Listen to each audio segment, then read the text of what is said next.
record my fucking stream, so I fucking killed my hard drive space. I guess we can do some audio testing. And well, we're started already, so but if you got to do, you better fucking do it now. So. Oh no! Test. Can you hear me? Jesus I Christ. certainly can. Yeah, I can. Max, anything? Oh gosh. You got some. Say something, Maxie. Hello, hello, hello. Jesus Christ, I gotta bring you up. Jake, I gotta bring you down. Colin, anything? Hey.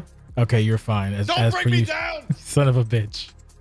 I think he even came on my headset. We'll see. I don't know if mine's or not, but whatever. Jay was bringing Jake down. Fuck you. Fuck you, Mike. Okay. I do believe we should be good. It is. He's very hurtful sometimes. He's been very obtuse. I think Ashley he's a bad guy. Yeah, he's just a bad guy. Not a good person. Not a good person. Let me just fix this real quick. The card. Absolutely, and I do have a gun to your Where head. the That's the hell's only the reason we card got you at? here on time. Brian Williams, how about you? There's the card. Okay. Just like Gino said, Jake, Okay, you know. perfect. That's not what's supposed to You happen. had the full video order, so I hope you give us the whole thing. We may have a full video order. Let's all commit to making this succinct. In what happened? I mean, there's no way we can. We're gonna break out. We're gonna shout. We're gonna have a good time. We're just here having fun, you know. So let's do it, huh? Yeah, hold up. There was double bleeding audio. Yeah. Okay, good. 30 minutes per match, 15 minutes per segment. That's what we're gonna do here. Nah.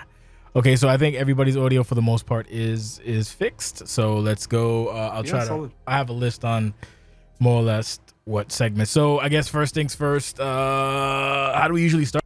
Just start with the matches, or we give general thoughts? Let's just. Well, I'm gonna give a general thought. I'm breaking out. Look, see, it didn't take that long, did it? Jesus. I'm breaking out right now. I have not made an intro video for any of the shows since like Resolution and Summerside. I try and do it now because I just don't have a lot of time anymore, and I'm a dying vessel, just like we all are. Nice. So big shout out because it made us think of it. I just have to give a big shout out that intro package for Road to Glory, like the endorphins and all of the hype that we had built up in our systems, waiting for the stream to pull up. We got the pre-show stuff. Boom, you hit us with a beautiful intro package. So thank you for that, Jay. I know more than anybody that shit is not as easy as the 2-minute package makes it seem. So shout out to you. Fucking spit on Empress. She wasn't even watching. She was at work. Stupid bitch. Anyway, back to the action. Fucking where was I? Oh yeah. So let's go. Let's actually start with the actual show. So we have. Do you want to talk about the hype packages also? We'll go. Let's do hype packages.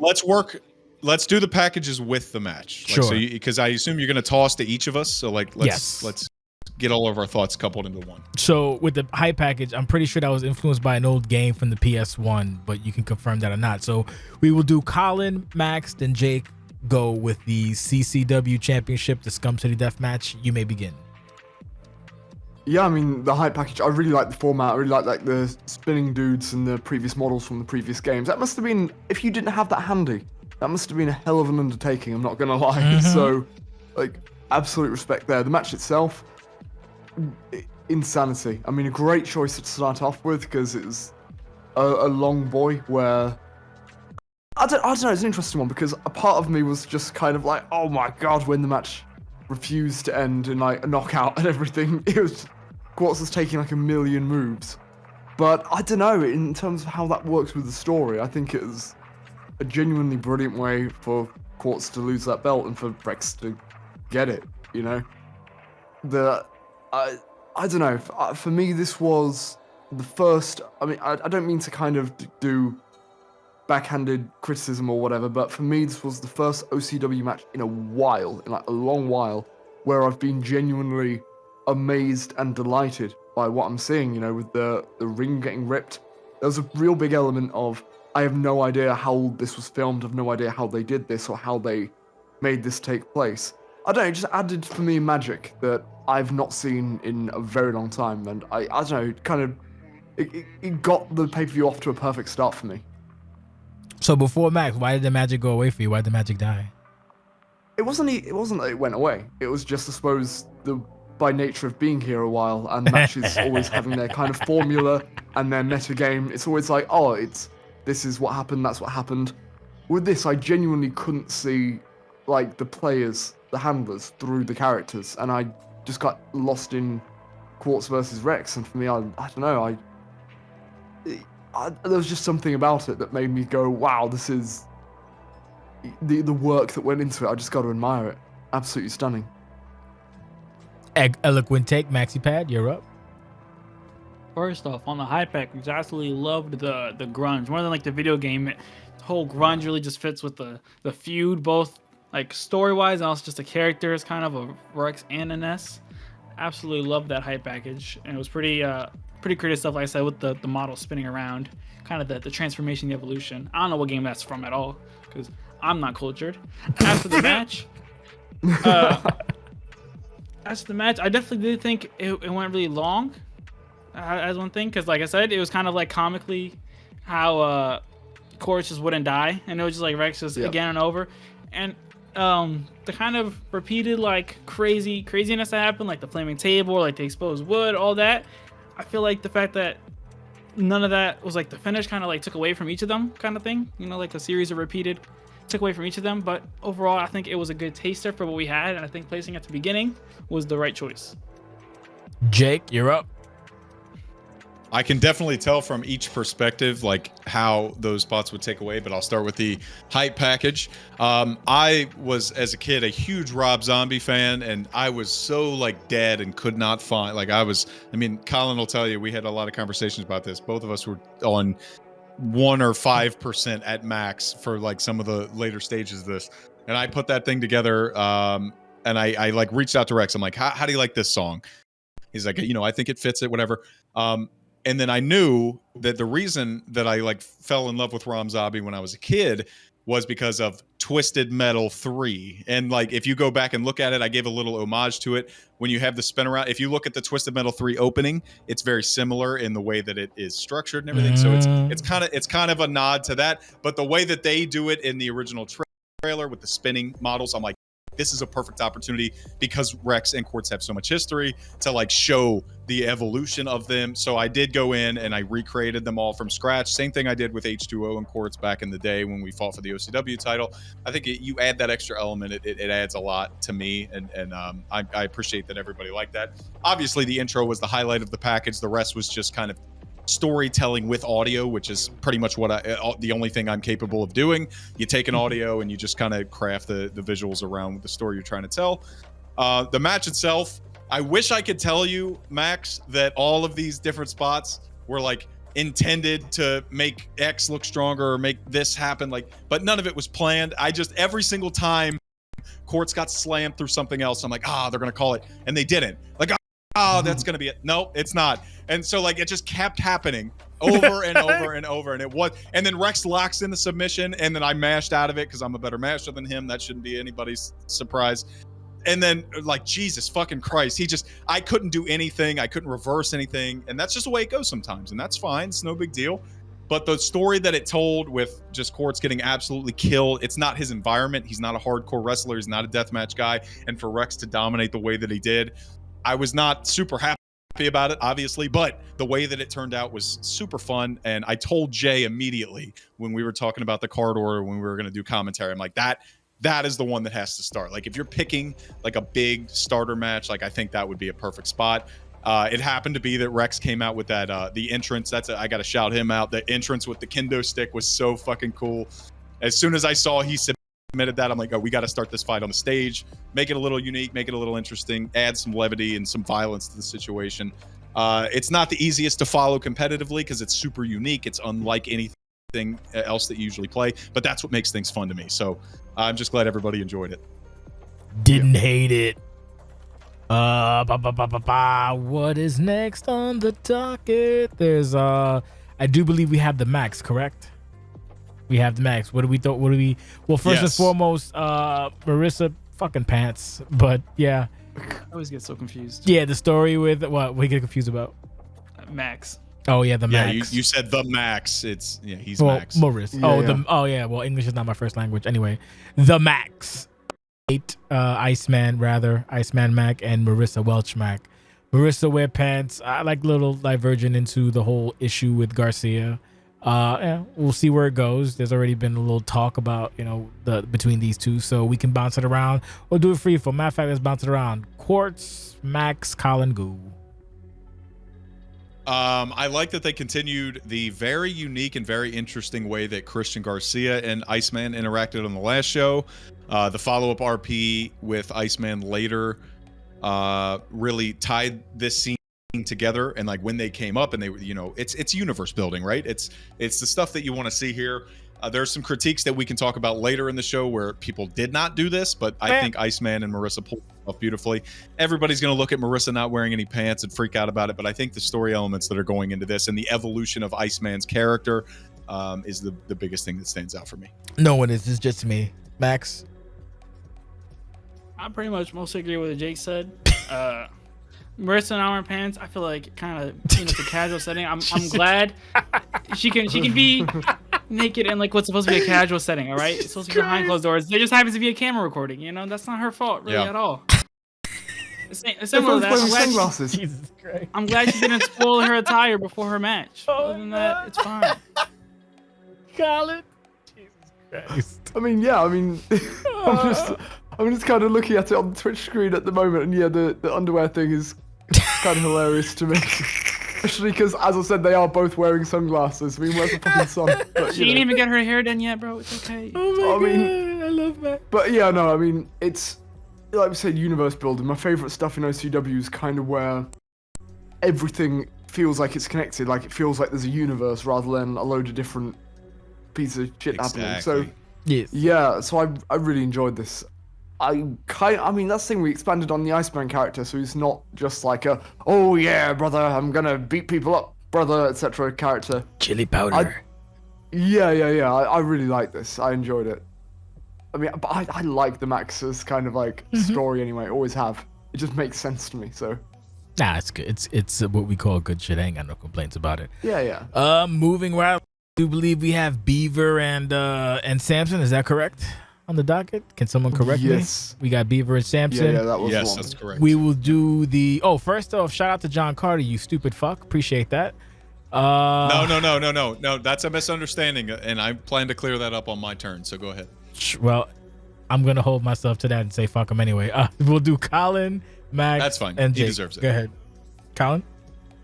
This match was perfectly placed, honestly, really perfectly placed. Because as much as I did love Rex and Quartz, I was very nervous with this game going into this pay-per-view because I was kind of like, is every match just going to be like a 3 finisher per guy, quotation marks, banger, where the match just, this is a match that doesn't end for repeatedly. And that could have burnt us out, but no, I like the fact that this was kind of concise, it was snappy, it was short, but it had a lot of style to it.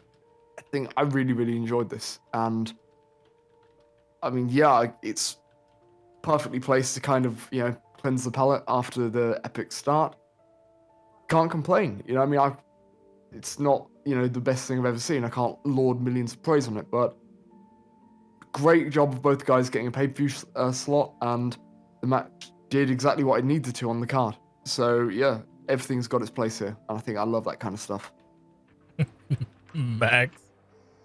Building off what he said, this was like your regular match after your crazy death match. You know what I mean? It was a good highlight. Like I said, I think they were both promoted recently, right? Yes. Yes. They're both in the most recent class. So yeah, and then obviously they had some real life intricacies when it came to the previous match not airing, right? And they were able to twist it and adapt it and get it on a bigger platform than they otherwise would have. And that is commendable. Jake Allen. I'm not sure how to address your initial comment without like making it a bigger deal than it has to be. So John commented in the Twitch chat, I understand why you didn't air the first one. And like, that is what Jay is talking about. Without going into any detail, nobody has to know anything. It's not your fucking business. John was talking about the ambition match. He was saying, I understand why Beaver did not submit or air or whatever the first one because he got beat, That's what he was saying. That's what he was saying. So Jay, that's my explanation to you. You can follow up with me separately. But let's move past that and go to yes, let's go past that and go to the match itself, which was exactly what I expected it to be. To your point, Max, I'm glad that it wasn't an overly drawn out 17-minute, 42-second match that nobody needed or wanted to watch. They both went in, they were going hard, and things happen. I really like a shout out to both of them for tying the stories together. Like Colin said, the universe building is the most fun part of OCW, and to see Deaver, who is Quartz's like kind of protege at this point, have that homage. He had like his old his After Effects thing. He came out with a very H2O shiny-esque version of the 2019 Road to Glory awful attire. And I just did the Drago kind of homage from Resolution 7 in Tokyo, but it's super weird to watch a thing where somebody else is imitating me from a number of years ago. That's just... It's super weird to see that. Well, you may dislike it for another reason. I just think it's odd that I've been here long enough for somebody to look at it like that. Anyway, the match itself was fun. It was quick pace. It was fast. They didn't dick around. They didn't force anything, and that's what OCW is all about. So congrats to Samson. Congrats to both of them, honestly, for turning that bullshit with ambition into a legitimately entertaining storyline and tying it into the Rex Quartz thing. I think it was beautiful awareness of the situation to make it entertaining. Awareness of the situation to make it entertaining. I didn't switch the video, so now I'm trying to give it a little longer so that I can get some juice in. Oh yeah, well that makes sense on your part regarding the issues at hand. No, the match was not pretty good. Didn't hate it, honestly. When you think about it, it was not a bad match. It was actually pretty. My only complaint, honestly, is Deaver looking like a fucking dummy dressing up like you. But then also the fact that Samson has the stupidest names for his moves. Like, they're just awful. And the fact that you had to because you had to look the fuck his moves are named, because one is like Rex needs to do better or Samson needs to do better. I don't know. Jesus Christ. They're not. I don't think we need to make it a hard criticism for any of them. Like, it was a funny thing at the time. I don't think it's a big deal. But like what Jay is talking about, and the reason I had to like go down. If you go back and watch it, you can hear that my mic comes kind of up here because I go down. I just did the gimmick because I was looking away. Yeah, I was looking away because his moves are called Disgracer, Desecrator, Decimator. Oh my fucking God! And they're all three different moves. They're all three unprettiers. Very confusing. They're not though. One is an they're not though. One is an unprettier, one is a rolling unprettier, and one like they're all versions of it. But if they're versions of the same move, call them the same thing. Like, there's a reason they don't call the unprettier, the rolling unprettier, and the somersault unprettier three different names that sound the same. They call them the unprettier with variations. So that would be my only piece of advice. I mean, if that's what he wants to do, that's fine. I'm going to continue to be a pro and call it, but that's what Jay's talking about. I mean, he should just call it the baby maker and move on with his life, but that's just my criticism. I digress. Oh, gosh. Yeah, he does have 19 of them. He does. He's got a fucking shitload of kids. Okay. What is the next video, if anyone can remember? Actually, wait, I have it in front of me. I can pull it up. I have it. It would be it's the first Instagram round, so we can probably couple those into later. Yeah, we'll couple those into later. So we'll move on. Let's do Derek. Yeah, Derek and his whole shebang bang. So I guess we did Snake first. So you went last just now, right?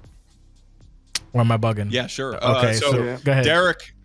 Yeah, I'm glad to see Derek come out. It was an abbreviated entrance. It was not like he had this, what I think a lot of times, especially in the returns, and we're going to talk about this later, a lot of people lack self-awareness in terms of what is big in OCW at the time. So what you would usually see here for a return, and I've done it in the past, honestly, I have, is you'd get this like 2-minute like preface, and then you would get this like there'd be fucking 40 fireworks for you, and like Derek would come out and it's like, oh, it's Derek Smith, a former international champion. Like, it's not, you're not Nate Ortiz. You have to do inventory and understand that. And Derek did. So like the video just starts with him just coming out to the ring. You know, it's Derek Smith. He's part of the roster. It's not like a monumental Cody Rhodes return. So I appreciated that. The voice promo was great. It was great. I'm sure I'm not sure. I am 100% certain he used voice.ai, which is fine. But the cadence was on point. The cadence is what makes the voice.ai stuff work, and he made it work. I was a big fan of the way Elliot Parker opted to return, especially making it very clear who it was. There was no ambiguity here. The only, I mean, if you had to argue, the only ambiguity was that why is he attacking Derek Smith? But I think that's why you have it on a pay-per-view, so you can elaborate later and build properly. So I think this segment was expertly done. We've seen some segments absolutely be dog shit. The Joe Deaver one comes to mind, 7-minute backstage attack nonsense. This is knowing pro wrestling. This is knowing what you should be doing. I was very, very happy with this, and very glad to see Elliot Parker fixed his face scan, which was a fucking monumental disaster the last few years. Maxi. I'd agree. I think even when compared to other promos on the show, this one was more aware of it, how long it was going, and things of that nature. And then similarly, I'm also kind of a sucker when it comes for like, you know, apocalyptic, you know, EAS, emergency alert systems, all that. So I really did enjoy the whole aesthetic and the whole videos beforehand that were leading up to this return. I think it was a good catapult for them to start whatever they're gonna do, starting on the big stage. Colin. Yeah, I'd agree with all of that. I mean, I've talked for a while before. I wish funny about motherfuckers keeping would not things agree, short. but I'm sorry, continue. I apologize. You know what? You know what, Jay? You know what, brother? No, see, this is You why know these what? things go 6 hours, motherfucker. Yeah, Don't this do is that. the, you know, I don't know. Anyone who uses AI voices needs to be gunned down in the street. Yeah. This was very Well, bad.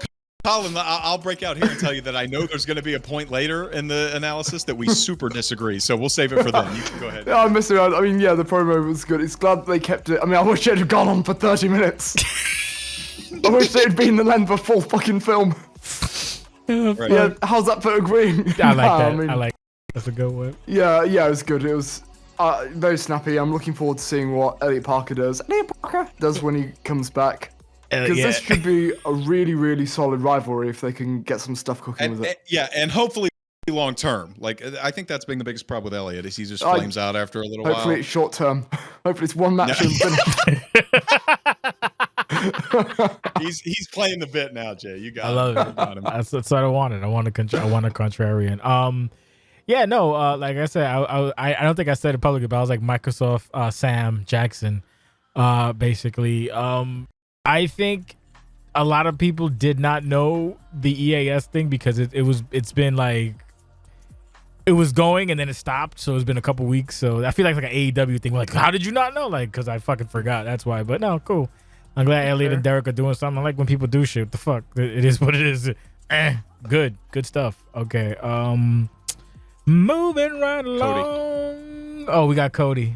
Is Cody next? You sure? Yeah. Oh, he is. Yes. Okay, Cody. That on YouTube, yeah. Cody Hagan is. Yes, he is. He's coming. Wow. See, you see why it's so fucking tiny? Because number one, he submitted that shit to me directly. Number two, is in the wrong aspect ratio, and number three, I ain't even helping his ass. Thank God it worked on the stream. But yeah, no. Number two, don't go fucking 3 minutes. Go 2 minutes. I don't know. Whatever. You know what it is? I told the rookies, I was like, hey man, there's a pay-per-view coming up. It's tomorrow. Be sure to get something in if you want. Cody's like, oh, I'll do something. I was like, you ain't know it's been like weeks. You ain't fucking know. Like, you been here every show that is advertised. So you gonna rush at the end last and listen to me directly as opposed to the goddamn what you call it form. That's like the fucking fourth time he's done that shit. And the problem is that I'm gonna forget one day and I'm gonna get how come you forgot my stuff? That's why. Put it there. Oh. But yeah, other than that, nah. Cody speaks. That's, you know, he had a couple one-liners, so good for Cody. So we had the snake, right? We'll do Jake. Whatever. We'll do the same snake again. Jake, Maxx, Colin. Go ahead. Whatever. Yeah, I mean, I wasn't a part of the submission process, but I will say, if a pay-per-view in OCW is coming up and you are not aware of when, and this has happened before, this is definitely not a Cody Hagan problem, I don't want to make it out to be, but like other people have said, like, you know, like when's the next pay-per-view, and it's like a week from now, and I'm like, dude, if you don't know it at this point, like you are not invested in the product, and that's fucked up. Like weeklies are Fridays at 7, and we have a pay-per-view every once in a while on Saturday at 3, and we hype it up all the time. Like Jay goes out of his way, all the marketing stuff. There is no excuse for you to not know when a pay-per-view is. There is no excuse for you to not know when a deadline is. And again, this is not a Cody problem. I don't know anything about his submission thing. I'm just talking generally. You got to pay attention. If you're not going to pay attention, you're not going to know when pay-per-views are. That means you don't give a shit about the product, and that means I don't give a shit about you. That means you care about yourself, and that's it. So with that said, the Cody segment was hilarious for all of the best reasons.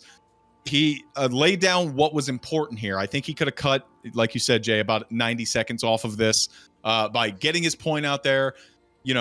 He kind of just put his point out there in 90 seconds, and then he reiterated it for another 90 seconds, and he went way too long. But it was very funny. He kept mentioning kicking ass and ass and ass and ass. So that's kind of his thing now. He's got a Riot Open challenge, and I'm excited for that. I'm excited to see Cody continue to grow, because that's what rookies do. Cody may have been a big hot shit on Twitter, but we are infinitely better than Twitter. Like 9,000 times better than any Twitter can bring you. So when you bring Twitter quality stuff in here and you pretend it's OCW quality, it's not going to get the best response. And that's why rookies have to evolve. And Cody is evolving. He's getting better day by day. And I'm excited to see who answers the challenge on Riot. We'll switch it up a little bit. Colin, then Maxie. Yeah. So, I mean, it's a shame we had to do that contrarian joke, because I will say that I wish I could see, like, the great points that Jake brought up, because for me, the thing that kind of plagued this promo is that it did go on long, and that was compounded by the fact that, and I don't mean to rag on people, because I always respect the effort and I always respect putting yourself out there, but it wasn't helped by the fact that Cody Hagen's delivery is very much like, what's the deal with airline food? Felt a bit like he was saying a lot of nothing repeatedly. So when like the ass stuff came up, it was a nice bit of comedy, a nice bit of levity, but I really wish that what he wanted to say had been kind of written down into one miniature paragraph, and he'd been able to deliver that in 1 minute 20 tops, because I don't know, when I watched this promo, I was just very, very aware that I was watching a 2K23 character in front of a backdrop while a dude talked in front of a USB mic or something like that. I couldn't get past that, unfortunately. Maxie. I probably more so agree with Colin on this one than Jake. I think 120 probably would be still a little too long. He had the whole, I'm back, I'm focused, I'm learning from my mistakes, I'm here to kick ass, and I'll see y'all on Riot. We're going to open a challenge. And that was good. And then it kind of got into like a weird, like, and it wasn't the only voice promo on this specific show. I'll get to that later. But it kind of got to like a weird point where it was like, he started bringing up like current events. He was like, hey guys, so that's the end of you guys. Don't they suck? And it kind of got, it kind of got really like, and it kind of went on for like really long. And then I was like, all right. But I guess to take the positive spin, whether you like it or not, we all know now that he is having an open challenge, and we can all look forward to that later. Hope it's KD. So yeah, basically the end thing is very simple. I tell us to actually all rookies. So you want to be you wanted to join Cody. This is what you get when you join. You get the whole shebang, the whole kit and caboodle. Basically keep KISS. Keep it simple, stupid. Simplest is always the best. Whenever you have inclination to go further, don't. Whatever instinct that says, oh, let me add this, don't. Keep it simple, and you will never go wrong. Honestly, that's I tell everybody, even my. I did an 8-minute promo one time and I got fucking roasted. And I got mad for a week, but then I was like, yeah, they right. I'm stupid. And that's it. I never spoke again, but that's the point. That's all it is. Yeah, that's you got to fucking, keep it simple. If you keep it simple, you can never go wrong. And simple is about a minute 20. Better. A minute fucking 20. Moving right along. What do we have? I need some more negative spins. We have Isu. Negativity gives me fucking power. Let me stop. Oh, I got some negativity for you here. It's El Parco versus Isu. Okay. And I know, and I'm not going to give you negativity in the same way Colin is. So I know you're not. Yeah. Okay. What are you predicting, Jake? I'm a bastion of positivity. I'm a ray of sunshine. I'm trying to make some exciting TV here. You know what was funny about this entire pay-per-view? The amount of times Colin's like, oh no! Well, that only happened one. One time. No, it didn't. No, it did not. You was not listening. It was so prescient. Bro. It was so prescient. Bro, it was like so obvious. No, like he was going out of his way to sigh into the mic. No, sir. I'm not no. gonna lie. That was not going out my way. I He was wasn't not. acting But anything. let's not dial it down. So let's go to Isu and El Parco. What's your order, Jay? I don't want to fucking die. I just found it funny that he was doing that all pay-per-view, like most of it. I'll talk about the video Some of real it was quick. because I was losing money quite a lot. Yeah, that's fair. This match. I mean, well, I just want to talk about the video real quick. I like the video, but I feel like it was just footage over the song I like, as opposed to I actually was tempted to like clean it up, and I was like, I have too much to do. I came real fucking close to be, because there's like parts where Don't do that. yeah, fuck you. I do what I want. Sensational edit, baby. I never go wrong with those. But yeah. But your sensational edits are good. You decided it wasn't worth it, and that was a good call, because it would have been a shit show if you did. No, it just would have fucking took me extra fucking time, and I don't need that shit in my life. But yeah. That's what I mean. So let's do. Fuck it, we'll do Jake, Colin, then Maxx. Fuck it, yeah, we'll do that. Jake, Colin, Maxx. Go ahead, go. All right, so I love the match, but I'm going to start with the hype package. I love hype packages. They are, because I call the show ahead of time. Those and the segments are like some of the highlights for me, because I'm seeing them live with our friends, like with the community together in the viewing party. I'm not going to feel good about this, because I do feel like Pierre put this together. This was not my favorite hype package of all time. This was, just like you said, Jay, it was just kind of random footage over music. I am not talented. I'll say that right away.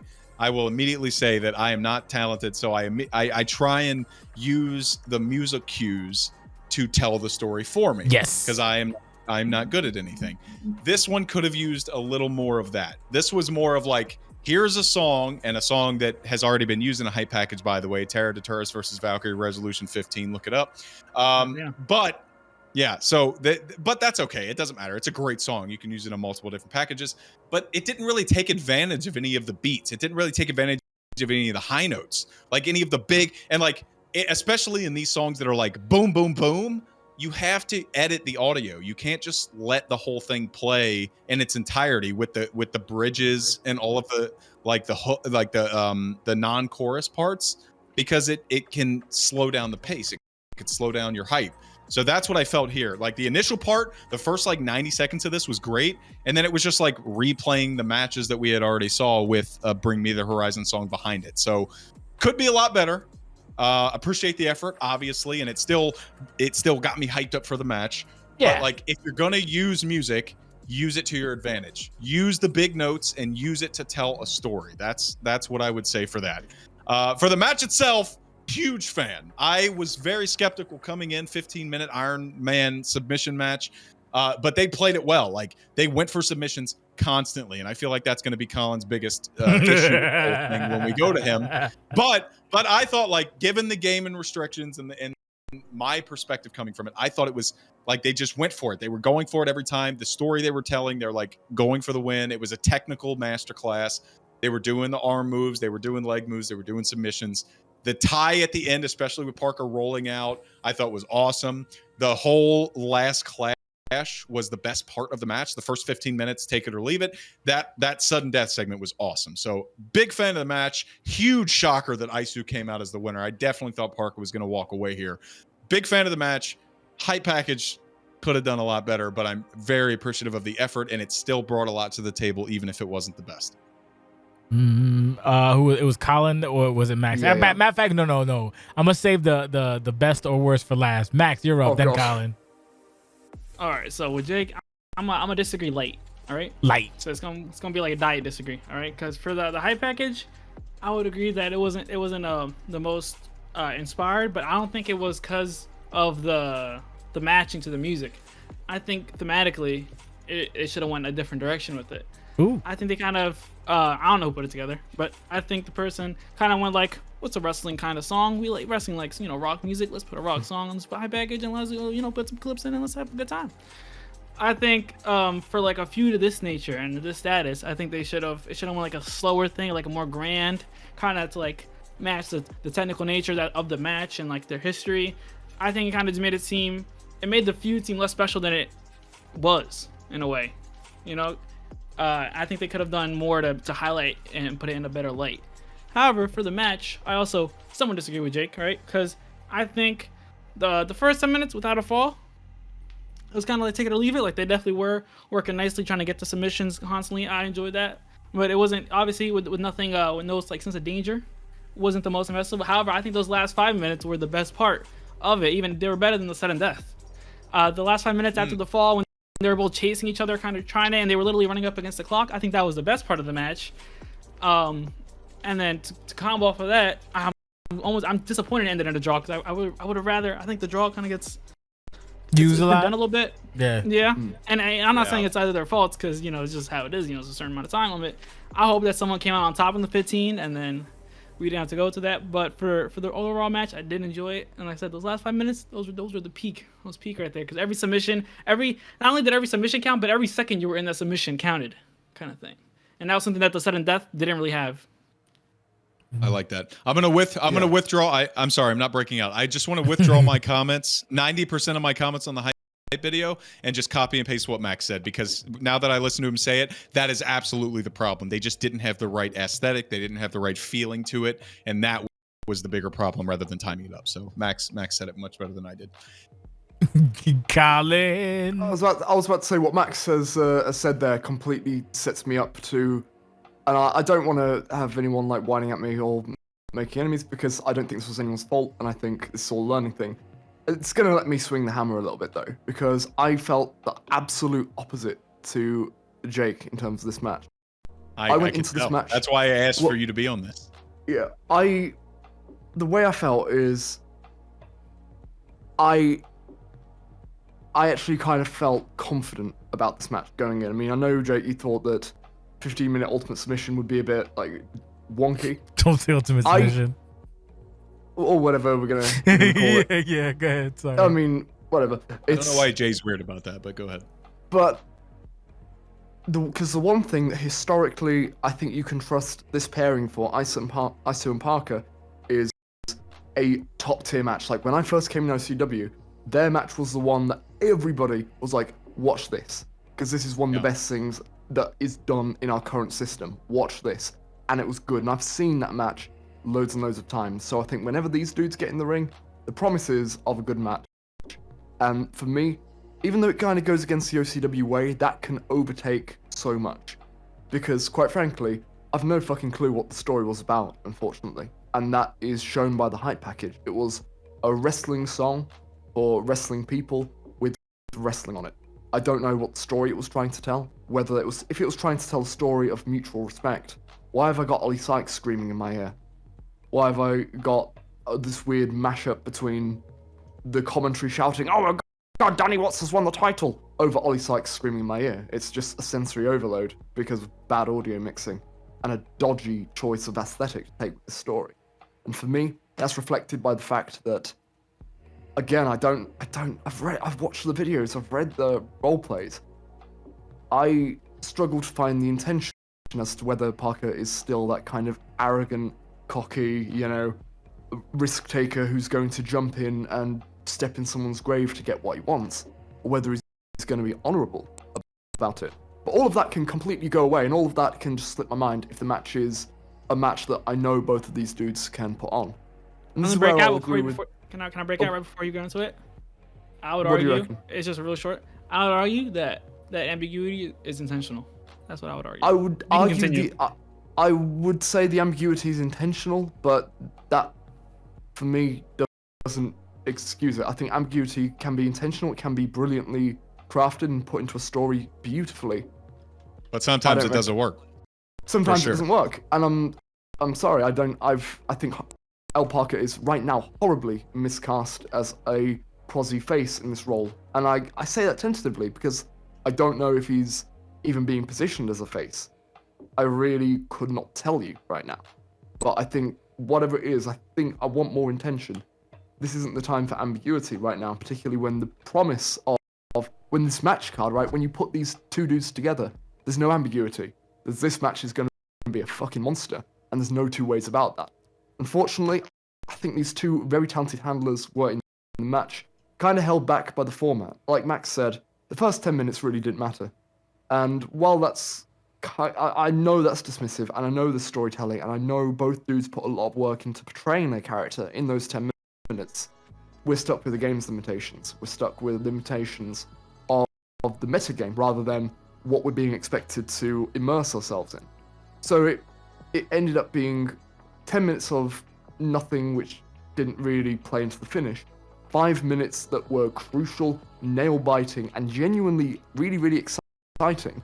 And I would even say, I'd even build on Max's point, say those 5 minutes that I did enjoy, they were undercut by the draw, bringing in sudden death. That's when, to me, it really got into, this is a match that doesn't end. Oh, it goes on and on, my friend. And that's the annoying thing, because I don't want to feel that way about either one of these handlers, because they're usually such great hands and such great people who can do great shit. But I was exhausted by the end of this match. By the end of this match, the worst thing I can say is I didn't give a shit, because I was so tired. And I'd seen things go back and forward so many times, and it just killed my mood. And the whole thing just didn't vibe with me, unfortunately. Maybe things could have been different if it was full sudden death, where any sub could happen at any time, but with the game's limitations and the sub mechanics, I just wonder if it's a deeply flawed concept that was unfortunately doomed to have issues before the bell even rang. And I think that's a horrible thing to say, because I know the work that went in is there. I can see the effort, but I don't reap the reward, unfortunately. So this match was unfortunately a low point, and I'm really sorry to say that. I hope people don't get too pissed off, but I hope they do. It's how I felt.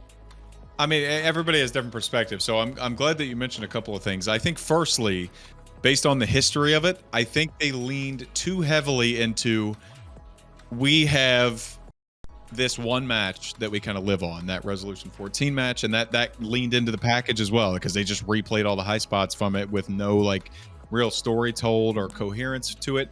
And I think that played up to the whole build as well. Like you're asking yourself, like, what is Del Parker doing in this role? I'm obviously closer to it with the whole Dennis Dillinger thing, so I think it suffers from a couple points. I think back to Doc and Antonio Everett.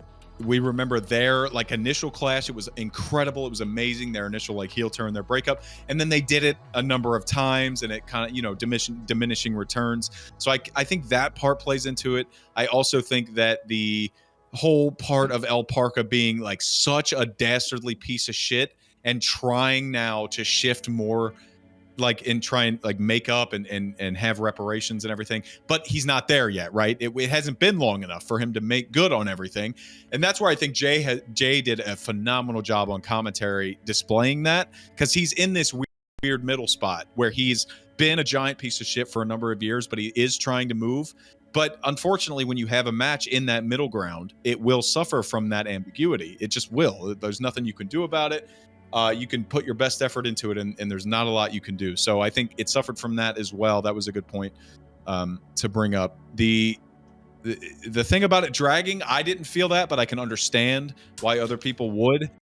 As it being a low point, sure, I think it's subjective at that point. But yeah, I think the whole thing about the ambiguity of the face and heel thing, and what are you trying to do? Like, what is your purpose? Like, what story are we telling here? That was just more on like, oh, there is no story. We just like, we fought a couple years ago, and now we're fighting again. I think that weighed on a lot of people. They did a decent job, but it's just weird that they're caught in this middle ground. So I understand what you're saying. I'm gonna Well, the middle ground camp, that's the thing I want to just kind of put, so it's constructive and not just me doing a massive poo on something. Sure. But yeah, I think there's a lot of things you can do with a grey story, with one where there's not really a hero or a villain, but you also, when doing that, have to make sure that there truly is no villain. And considering on the last podcast we were on, we were kind of debating about whether Parker just jumping in to get that sub on Isu for the title, whether that was a heel move or a face move. I think the timing wasn't right to be ambiguous. So I think we still needed a hero and a villain dynamic, particularly on this match stipulation. I think it feels like I could believe Parker doing this reparations story. I just feel like it skipped a few beats. It feels like we've skipped a few pages. It feels like it's. I mean, I don't mean to swing the hammer that much, but it's kind of like we're getting to the best part before we've even set the ground. It's the syndrome of who has a better story than Bran the Broken. It's like, where was the rest of the fucking plot line? Yeah. This is just It's the a good climax. point. It's a good point. And to your like bringing up, like, I don't want to be too harsh. Like, there's plenty of good that we saw here, and like this definitely deserved to be here. Like, it was fitting on the card. So there's plenty of good to go around. So Well, that's why I'm giving it like the energy, fact that we're because spending on it, exactly. It doesn't mean that it's like total shit. Because if it was total shit, we would have already moved on. yeah, exactly. And that's the thing. If it was total shit, I would have just laughed at it, being like, this is fucking hopeless, and passed it on. But this had so many great ingredients to it, but they just weren't put together in a way that made a good meal at the end, if you like. All right, hold on. I'm gonna try to course correct and consolidate. All right, see if we can get a final agreement from the panel. All right, watch All right. this. They get shit So- from me, but go ahead. It's gonna be kind of crazy, right? So first thing, I don't think we all are interpreting Parka in the exact same way. Like from like if we were to try to be objective, we'd be like, he's somewhere in the middle. Okay. Yeah, That's he's not technology. quite So- here, Piece of but shit. he's That's- trying to be there. In that sense, there's no ambiguity, right? Whether there's ambiguity is whether we believe him or not at face value. Okay. So which side of the aisle you lean on? That's all. That'd be personal preference, right? Now I think the actual issue, other than ambiguity, faces and heels, I think is if Parker's story, right, of trying to prove himself, I don't see how this coming back at 600 and how this match with Isu, I don't see how this helps Parka achieve his goals of redeeming himself in like a positive nature. That's where my disconnect would be. I think that would be my main issue, is that part specifically. That's the missing part where it's like, where's the connection? And that's why it feels like there's this in the past and there's this right now. And Parka's mysterious, but he's not that mysterious. But we don't know because we don't know why he's doing what he's doing right now. I mean, the thing is, like, the sticking point for me, and I think I agree with you there, Max, is that, where for me the ambiguity becomes a weird one in much, is because the way that Parker originally, I know you had the seeds being spread, but the way that Parker really solidified the kind of I want to be a good guy now intention was done in a kind of meta wrestling way, in the kind of that RP a few months back, where it was like, I'm really injured, I'm really fucked up, I need to take some time to rest. And that ended in the crowd kind of respecting him and kind of showing that begrudging, okay, you've had a really, great career, we're going to applaud the person. And then We're not going to applaud. and then he undercut that immediately, yeah. Yeah, and that was undercut immediately when he came back, months later, to get a title out of nowhere. I'm not seeing ambiguity in a kind of nice grey way. I'm seeing ambiguity in a bit of this and a bit of that way. It's not like, we're between good and evil. It's like you've given me, I don't know, a banana and given me a fucking plate of jalapenos and gone, okay, make something out of this.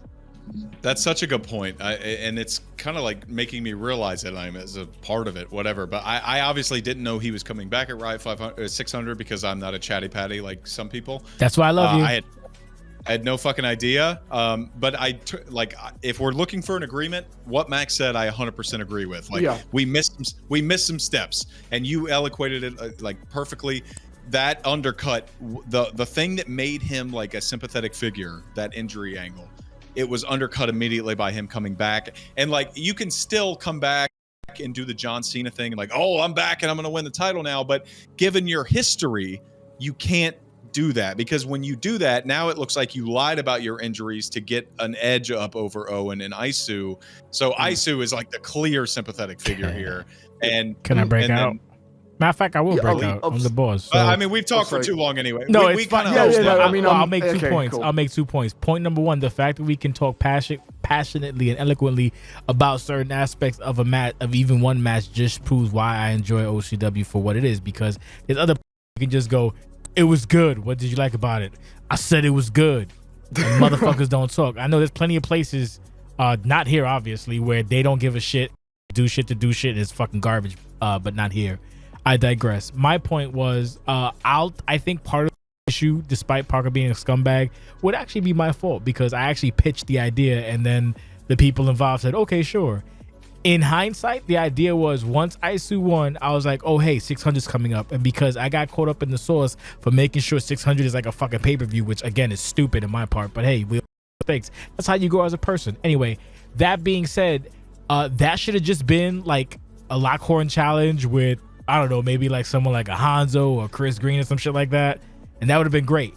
I had the great idea to be like, oh, let's do maybe Owen. And then, let's do El Parker as well. When knowing full well that could have probably been a match that would have been, the idea was I kind of wanted that Lucian. It was like a passing idea.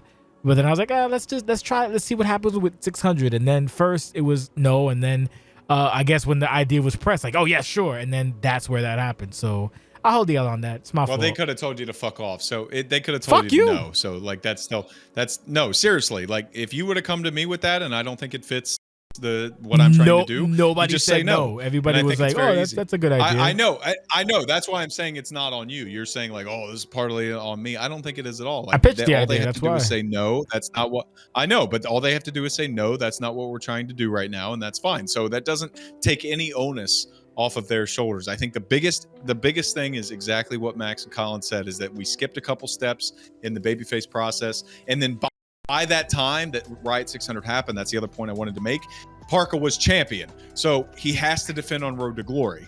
So he's caught in this situation where he doesn't have a defined role himself, but he has to find somebody to defend it against. So I think it's almost in a way a lose-lose situation. I'm not trying to give him an out, obviously, because he could have just said, fuck you, Jay, I'm not doing that. That's not what we want to do.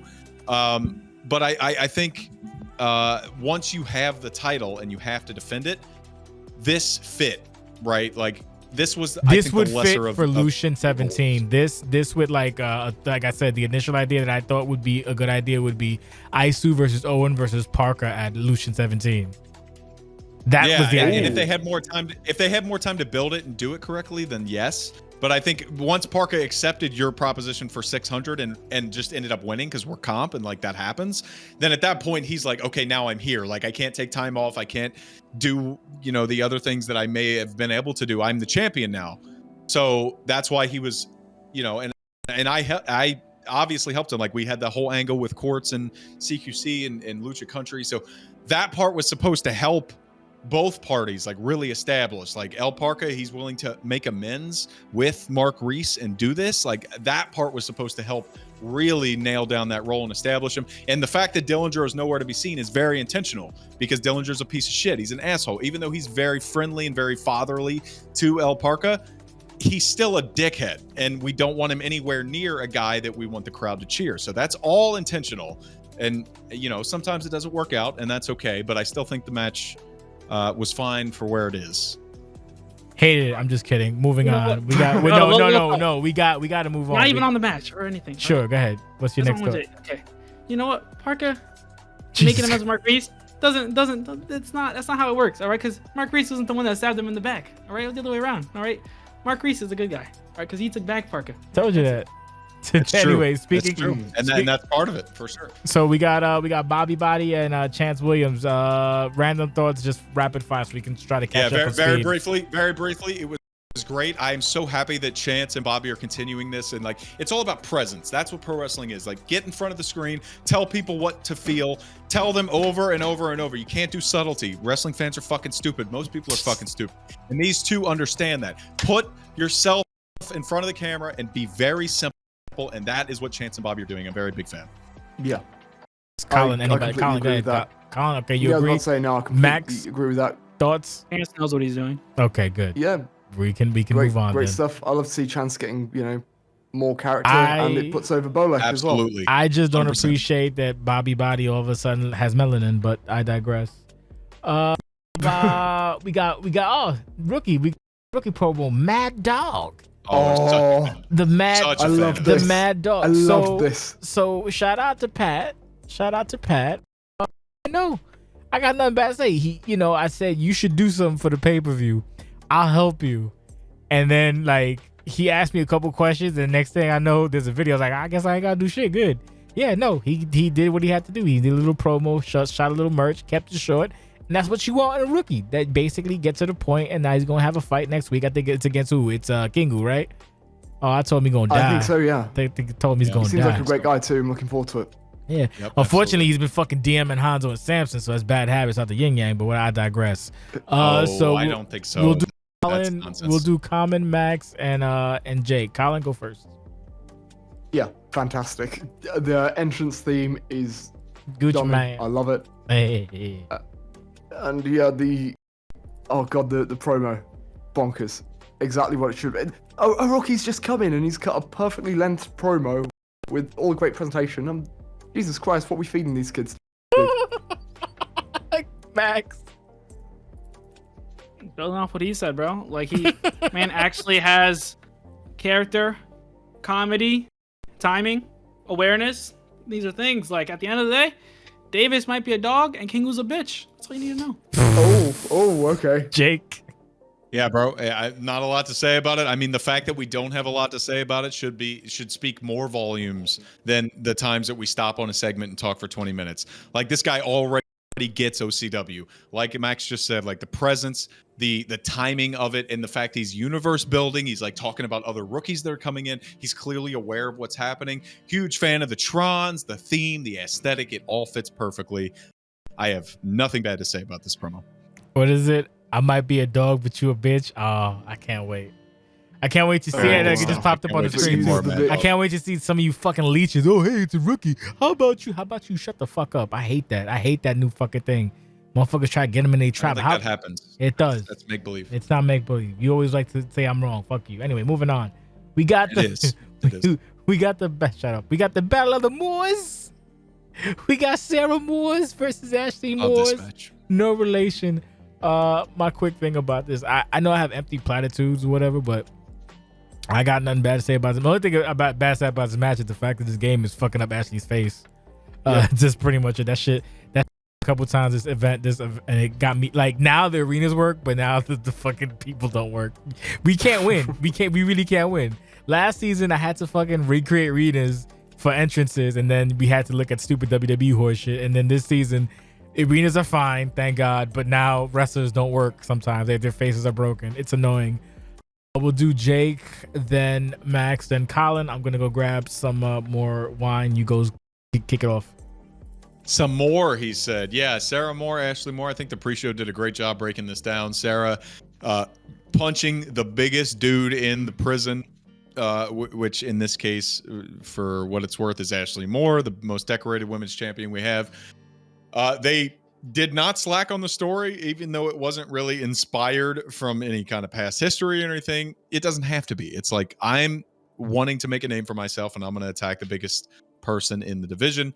That story was played perfectly, I think. Didn't need a hype package. Whatever about the game graphics. Like the fact that I know that it's a game issue that makes it easy for me to not worry about. Like when I saw Ashley's face not loaded in, I didn't care. I didn't give a shit. It doesn't take anything. It might take away from casual viewers because they don't understand the game, but it doesn't make a difference to me. Match was great, played well. Both people on top of their shit. Not a ton of FPR breaks, a lot of taunts, a lot of stuff, and it told the story it was supposed to tell. I did like the handshake at the end. Sarah Moore being super aggressive, attacking Ashley in the parking lot, just being a real cunt. But by the end, it's like, okay, I tried to be super mega aggressive and it didn't work. So here's my handshake. It kind of resets her balance and gives her a lot more variance going forward. And that could be a bad thing. You want somebody to be absolutely solid in the role that they're in. But for Sarah to kind of reset at the end, I didn't hate it. Go ahead. I'd agree with the whole getting your name out and the whole feud being really well built and developed for I think was it for over a month? Was this go before the anniversary? Yeah, since the start of the season. Yeah, it's been ongoing and it's been pretty simple and straightforward, and that's kind of how the match followed. The match was pretty old fashioned and simple, where we had Sarah Moore, which was dominating for a lot of the match and really taking it to the Queen, and then the Queen's able to do the comeback. I think it was great as a platform for Sarah Moore, getting her name out, getting the involvement, and just into the flow of things, and taking it to a champ. And then obviously with the handshake, I wasn't a fan of it, but it depends. We now have to see where they go from there, or where Sarah specifically goes from there. Colin.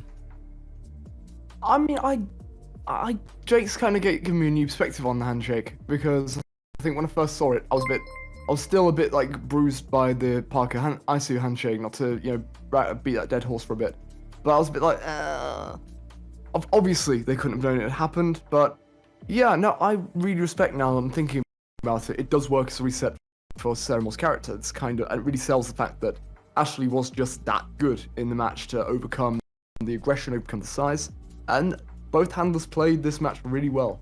Really fits in with the story they were doing.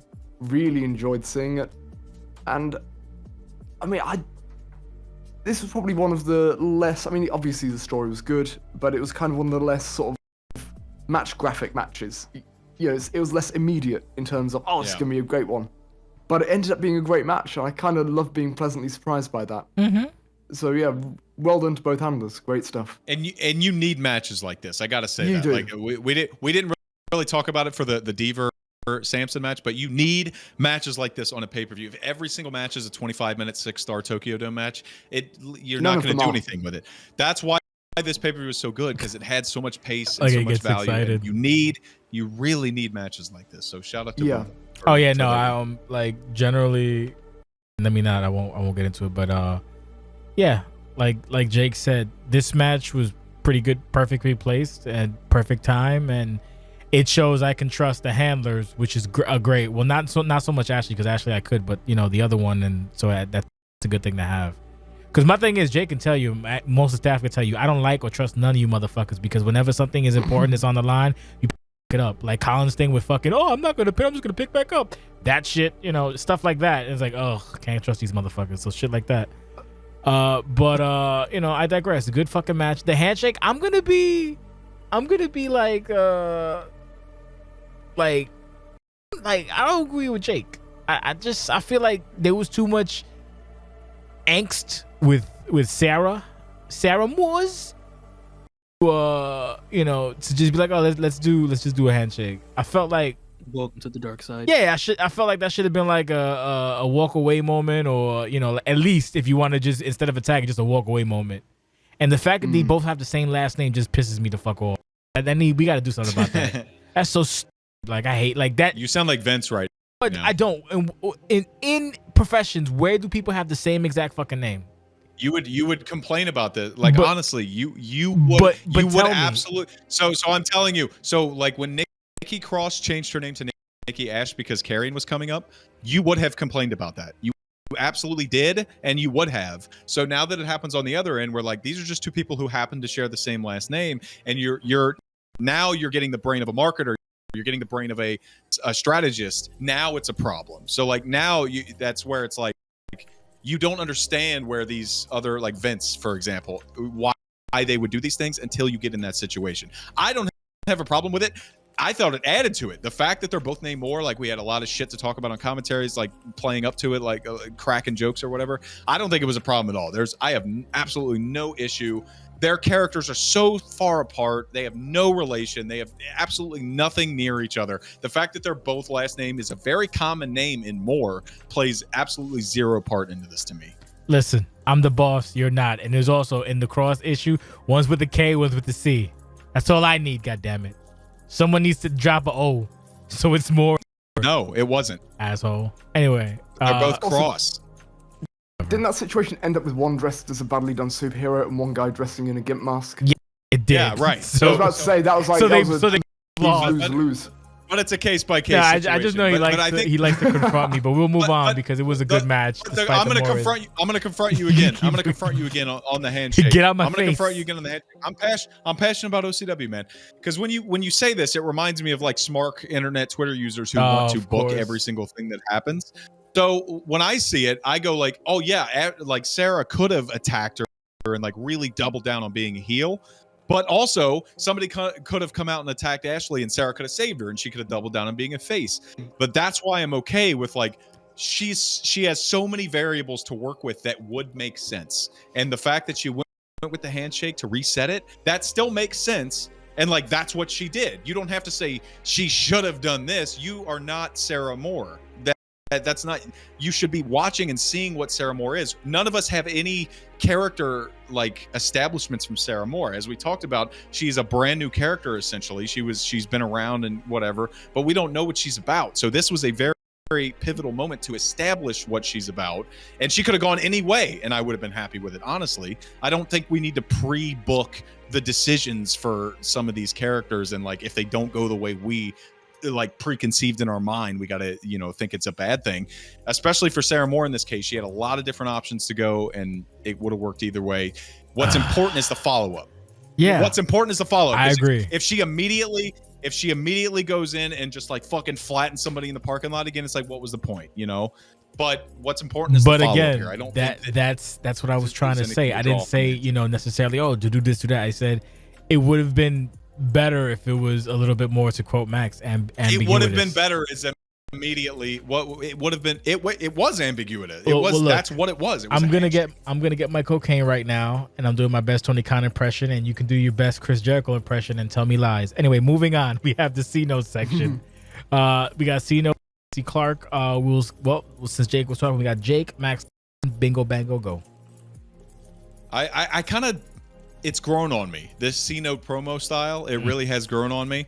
The mixture of humor and like he doesn't take himself super seriously as a handler, but in kayfabe, like you can tell that he kind of does. I can't really explain it, but it's a weird kind of aesthetic that has grown on me with the slow like revolving text. I mentioned it in VP when Sarah said the one thing and he just shrugged and it started to play the song. If that would have cut out there, I would have fucking lost my mind. It would have been the funniest thing ever.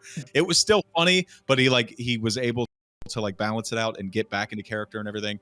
From my perspective, C-Note has really like that triple threat match in the week beforehand with all his promos with the family. He has been the breakout star of the family, and this is his opportunity to Sami Zayn this motherfucker and really break apart and be his own man. I'm not sure if that's the direction they're going to go, but that's like going into this match, Jay, we talked about it in the booth. Like I was so behind C-Note, especially because I've been so like fuck Tony, like because he betrayed me, he broke my heart. I was so behind C-Note. He was so resilient in the match. I was such a fan of it, which we'll talk about later. But this promo was classic C-Note, and I think did the job. Maxi. Build off what Jake is saying. I think C-Note exists in this perfect space where if you ever see like a lot of similar gimmicks, like kind of like these religious kind of themes, and they're normally portrayed by like super duper like serious people that are like ooh, and then they get really upset like you don't understand my character, you don't understand the subtleties. Yeah. But C-Note, he understands how limited people's I guess like attention is compared to his attention for his character. He understands that, so he constantly has these kind of the recurring promos and having the presence, and he understands he got to drill things in his head to slowly leave an impression on people, and that's kind of what this promo did. Cologne. Yeah, great stuff. I mean, C-Note is really hitting the ground running, and I hope that he keeps going because he's a fantastic handler, and I'm really behind him all the way. So the style of promo is awesome, the dialogue's awesome, and yeah, this got me really wanting him to win the title. So we'll get to that later too. And I'll say that it's a great C-Note is a perfect example for any new rookies that are coming in thinking they have to make like Colin or Max style videos to get over. Like C-Note is very simple in his delivery. He doesn't like do anything mega fancy, and he still gets his point across. So he is a perfect example of how to get things done when you're not as you're not like a fucking expert in After Effects or anything. Fair point. Okay. A-Mart is next. A-Mart for this. Oh, let's see how it looks in the thing when I load it up. A-Mart. Okay, let's see. Oh, hey, it actually fits the thing. Yeah, Anthony Martin. Well, I'm gonna fucking cry real quick. So yeah, this thing was, I don't know what resolution it was, but basically, if I would have left it alone, it would have did the thing that Cody Hagen's video did, and that would have been embarrassing for a rookie. I mean, for a veteran. So rather than do that, I took fucking time out of my stupid life to fix that stupid video and do a little extra on it and try to clean it up as best as I can. And that's what I got. So not trying to be negative, but I'm also a pissy petty bitch when it comes to having to fix videos from people who should know better, I guess. Well, Anthony Martin, he was a rookie here. Well, I mean, not rookie. He was a guy here. I'm not trying to be dismissive, but I'm literally just like, he was here a couple years ago. What? No, he was. You're absolutely right. He was a guy here. He was a guy here. He was here in, I'm not trying to be like whatever. 07, 09. I think it was 0709, yes, and It was. that's what I remember to the best of my ability. I get him confused with Cobra sometimes, but Cobra came in like 11, 12, so because they kind of have similar looks. But he did predate Adam Cole, so I give him that, and that's pretty much all I got. As far as video editing side, I think Mike might actually be able to. I think he was around Mike also. Video editing aside, the actual thing with Casey is pretty good. It's weird because it felt like in the dialogue, Casey was becoming the fucking face or so. It's weird. It's how I kind of read, like, what do you it's about me, not you, and that's why I kind of read it. But I don't know, it's something. So there's that. So we'll do Colin, Maxx, and Jake. Fuck, Colin, am I talking to myself or? Damn. No, we can hear you. I'll go instead of Colin. Yeah, you can go. Yeah, go ahead. Colin may have dipped out for a second. I think this was kind of pretty other than like the technical issues that you already mentioned. I think this was pretty expertly done kind of thing, because you had like this return, but it wasn't like a super like serious return kind of thing. It wasn't like at least that wasn't like the crowd response, right? It wasn't like this big thing where we should all be aware. It was kind of like, I'm coming back, but you can tell it seemed like in character Amart, it's like, wow, everything's kind of a little different here. Not exactly what I was imagining in my head. And I think that kind of fit, and it kind of created for an interesting dynamic where he's not like, boom, Amart's back, instant main eventer, world champ, all this. I was like, nah, he kind of comes back, and I think this feud with Casey Barrett will be a good feud for both of them, kind of getting used to, you know, working with each other, and it'll kind of be able to like place Amart on the ladder, so to say. I think it was very well done. Colin's back, probably not. Jake, you're up. Yeah, since Colin's not back, I totally agree with Max. My big fear here, especially with all the things I've talked with Anthony Martin and like, you know, his presence in Discord and like the memes at this point that have been built around his call creation. Like, I thought what was going to happen was he's going to come back and pretend that he's big shit, because that's what a lot of these legends do. RD Money talking to you, bro. You ain't nothing. You never have been anything. But like Anthony Martin, like, he's just a guy. He was just a guy who was around 07 to 09. I'll just address it this way.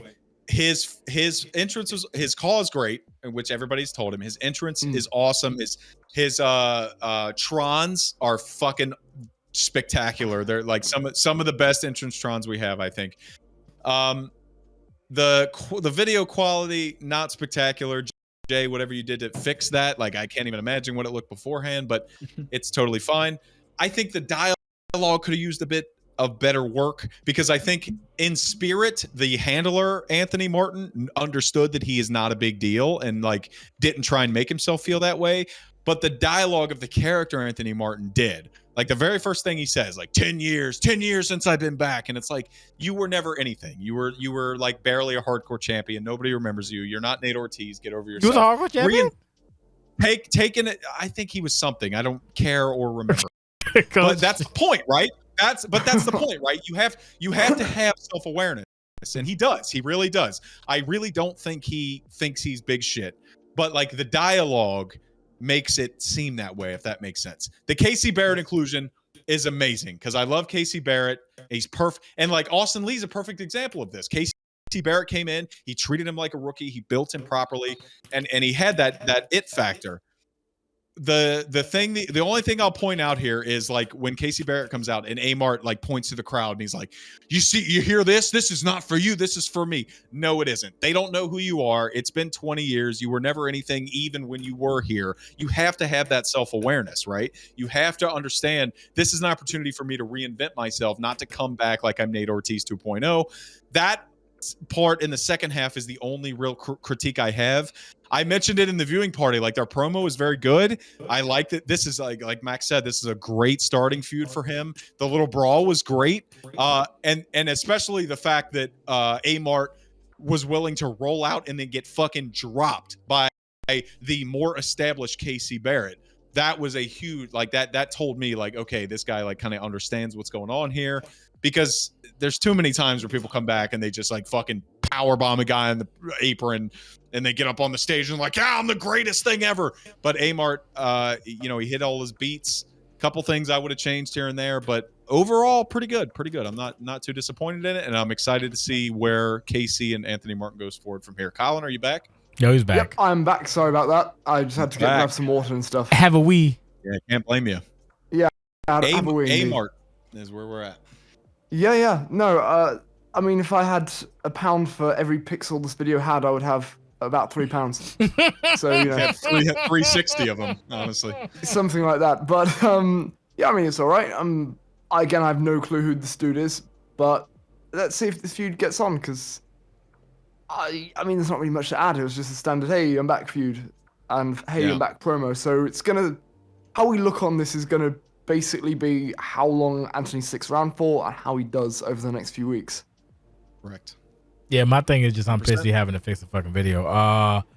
That being said, there was something else, another point I had to make, and I honestly can't fucking remember what it was. So, I remember. Stop disrespecting RD Money. He's a fucking legend. Jesus Christ, it's annoying.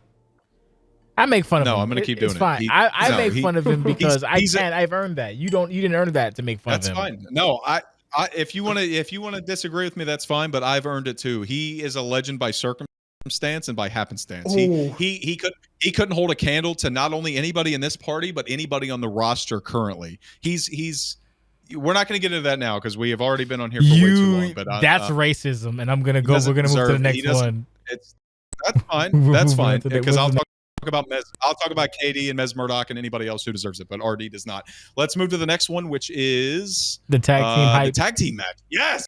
Yeah. God, I could not wait for this match. Good choice of song. I don't know who put it together. Was it Maxx? Probably Maxx, right? That was the Maxx one, yeah. Fucking, I don't know what. It's good. I don't know what. No. Thematically fine. Like the clips you fine, but I don't know. Like it was like ghosting out the. I don't know, bro. I had to. That is this game. Yeah, I had to I'm not gonna lie. I had to fix it, but it wasn't your fault. Y'all's fault. Basically, it was brought to my attention that during the fucking card for the international title thing, I put fucking. For the tag title, I put international. So I had to fix it on my end, and I did that video 5 times because for some reason I got this weird flicker, and like I kind of wanted to leave it, but then it would blind people. So I was like, let me not. So I finally got it right, and I just made a stupid change because y'all didn't fuck up, but y'all didn't catch it either, which is funny. If one of y'all would have caught it, I would have been like, here, take the video, fix it. But no, nobody did. So whatever. No, I like the video. It's just that the fidelity was all fucked up, I guess. Whatever. But no, good music, good song choice. Other than fidelity, we're good. Tag match itself, I'll say this. I like the tag match. It felt a little I kept making the joke that people are shooting. It felt a little rough, I guess, if that's the word I'm looking for.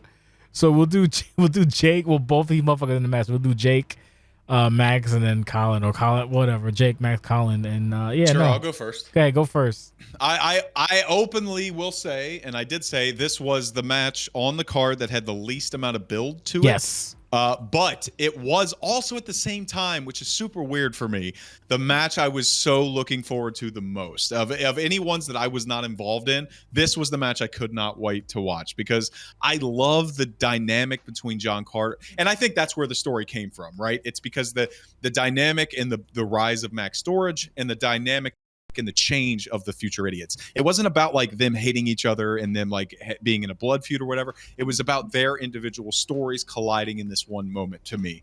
And so that's what made it super interesting to me. And obviously all 4 handlers know what the fuck they're doing. So I knew the match would be spectacular.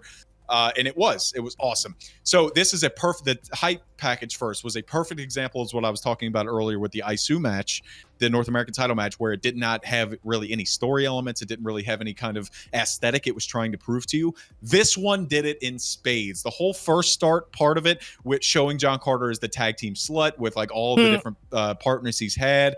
And oh my God, it's so funny that I called him the tag team slut and like built that up. And I did not know this match was coming. And it played to that story so perfectly. The fact that I came into this being like, the story is the rise of Maxx Storage and the rise of the Future Idiots separately. And the fucking video played to that. Like, it didn't try and pretend that this was a 6-month blood feud. Like, it didn't try and pretend to be something it's not. So I respected the hell of that. The music choice was great, especially for the Future Idiot dynamic. The attire's on point, all white, everything. It looks so great. I think you mentioned it being a little rough or whatever. We mentioned it at the end. I think it elevated it a lot. Like that, there's one moment where the switch flips, where it seems like something happens there, where these guys are like really hitting each other, and they change from like a grappling dynamic or a grounded dynamic to just throwing hands and going after each other. John comes over on the other side and attacks Maxx. We didn't really catch it on commentary when we initially watched it, Jay, but I had a newfound appreciation to a match I already appreciated the first time when we watched it today with the viewing party. So big fan of the match, big fan of the hype package. I mean, you're going to be, if I live in an OCW world where Maxx and Colin disappoint me in any content they submit, then I just need to leave, because I just don't think that day's ever going to happen. Tremendous stuff. I mentioned it on commentary. I think they are the next iteration of great tag team champions. But I'm just excited to see what they do at Lucian. Same. And what's important is I'm also excited about the losers to see where they go from here, because there's so many different avenues they can go. A lot of different universe kind of angles to go from here. So I love this so much. I was a big fan. Maxx, the participant, right. You're up. I would say to switch off of that a little bit. All right, before we ruin it, we are making pretty decent time. I will say that. Yeah. I'm just on the phone. Yeah. Before we ruin it, actually, I don't know, with the ghosting thing, it's kind of weird. It might be something I'm doing, because there's like a weird frame thing. I don't think it is.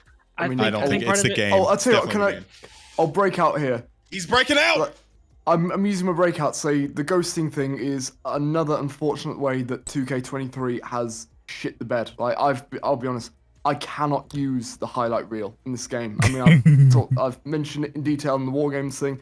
It genuinely makes me feel sick. Can I say one thing real quick, though? I survived doing the fucking War Games thing, and this is. Can I say one thing? Yeah, the footage that was used was not like footage that would be ghosted. It was somebody like not using resampling on the video. Basically, that was it. There was no like highlight reel stuff. Basically. Anyway, continue. I'm sorry. There was. I recognize that's some of the stuff that I shot and had incredible issue with. So a lot of the ghosting there, that is an issue with the game. Yes, in the hype package, first, Colin is absolutely right. There are some things that you just really can't help unless you lock the camera on, which makes it super wonky in itself. So in the hype package, yes, Jay, there's a lot of stuff you just can't help. Resampling be damned. Continue, Colin. Oh no, I was just breaking out. Oh, to sorry, Maxx. insult the game Sorry, continue, Maxx. My bad, Maxx. Keep on with Maxx. Sorry. As for the match, I'm just happy for a tag team match with pretty much like no tag team moves. It didn't feel like two one-on-ones kind of thing, which sometimes happens. There's quite a good element of chaos, which also fits like the aesthetic for Future Idiots and kind of like the hype video kind of being a little all over the place. I was happy that it turned out okay, and I had a lot of fun. Now you're up, Colin. Yeah. I really enjoyed shooting this match. Why are you shooting on John though? Is what I want to know. Oh, well, maybe you'll find out next episode. Okay. So, tune in. Okay. Tune in to the next episode of Dragon Ball Z or whatever. But no, I think I didn't even notice it in the match. I kind of had a fun time having everyone like, oh my god, Colin and John are just trying to kill each other. And it's kind of a shame that this, probably by virtue of it only having a 3-week between pay-per-view deal, but it's kind of a shame that this has been the one with no build, because I thought we did a pretty fun food fight in Cinco de Mayo. I love the silence. No, did you want people to extrapolate on that? What? I want people to read the fucking shows. No, but so I burn myself out making videos. No, what the fuck? No, that's fine. I noticed that you and Maxx haven't been doing videos, but like, did you want to fucking clap? I like how fucking Jay goes, Jay, what the fuck you want me to say? What? Everybody got quiet. Please. Oh no, I mean, that was what the quiet was. I thought it was your turn to speak, but. I thought he had still had another thought. Appreciate the food fight. I thought he had a fucking thought. Like he was waiting for a reaction. I don't know. I was waiting for a reaction. I was waiting for someone to be like, "Oh yeah, the food fight. That was a good role." Well, that was Jake. That was Jacob be the one to fucking remember. He's the fucking guy who retains all the information. And the fact that he didn't just proves how bad you are at building a fucking story with your fighting over food. No, that's not. I know. That's not true. See, just because I'm one doing segment, it to Jake. I'm just doing it because to Jake now. one See? segment Yeah. I'll tell you. Like, I read all the shows. Obviously, one segment not equaling up to all of the build that the rest of the matches had. You can put work into a feud and still be the least built match of the card. That's just the way that it is. Hey, Colin. Yeah, of course. Food fight aside. That's how I that's how I feel about it. Colin, food fight aside, if it makes you feel any better, still more build than the Snowman, Tony Khan. Yeah. Yeah, you're right about that. Every single. That's why when I made that poster, I was so proud because like all of them belonged on the show. There's no surprise matches. There's nothing here that would like shock you to see when I posted the thing. So, I mean, somebody's got to be the least. And like I said, even though it was the least storyline wise that I cared about among them, it was one of my most anticipated matches in the ring. I said it on the pre-show. I said it here now on the post-show. And I maintain that because I was right, because it was one of the best matches on the fucking card. It really helps that we've got, like, all of us have history with each other. I mean, that's the kind of thing I was getting with the food fight, because that was the first moment that Colin and John shot on each other. Yes, and I did, and I will admit, I did not even really like connect in my brain the Roy Brown, Jordan Trance, Colin Locke team. Yeah, fuck, the name is escaping me right Justice now. Inc. LLC. Yes, Justice Inc. LLC. Thank you. But when it played in the hype package, you could hear me in viewing party. Because I saw you like that.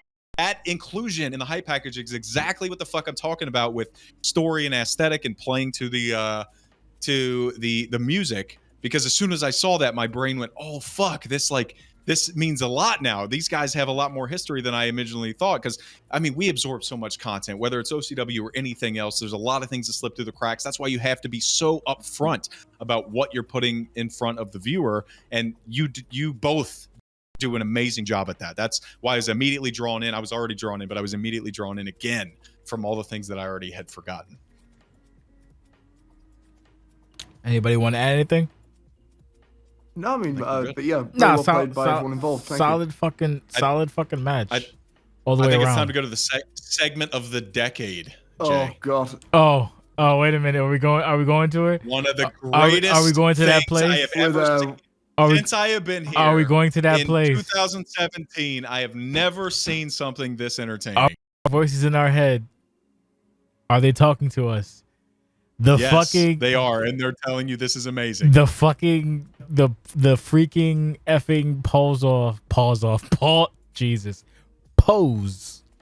between Dragana and Bertha Stiglitz.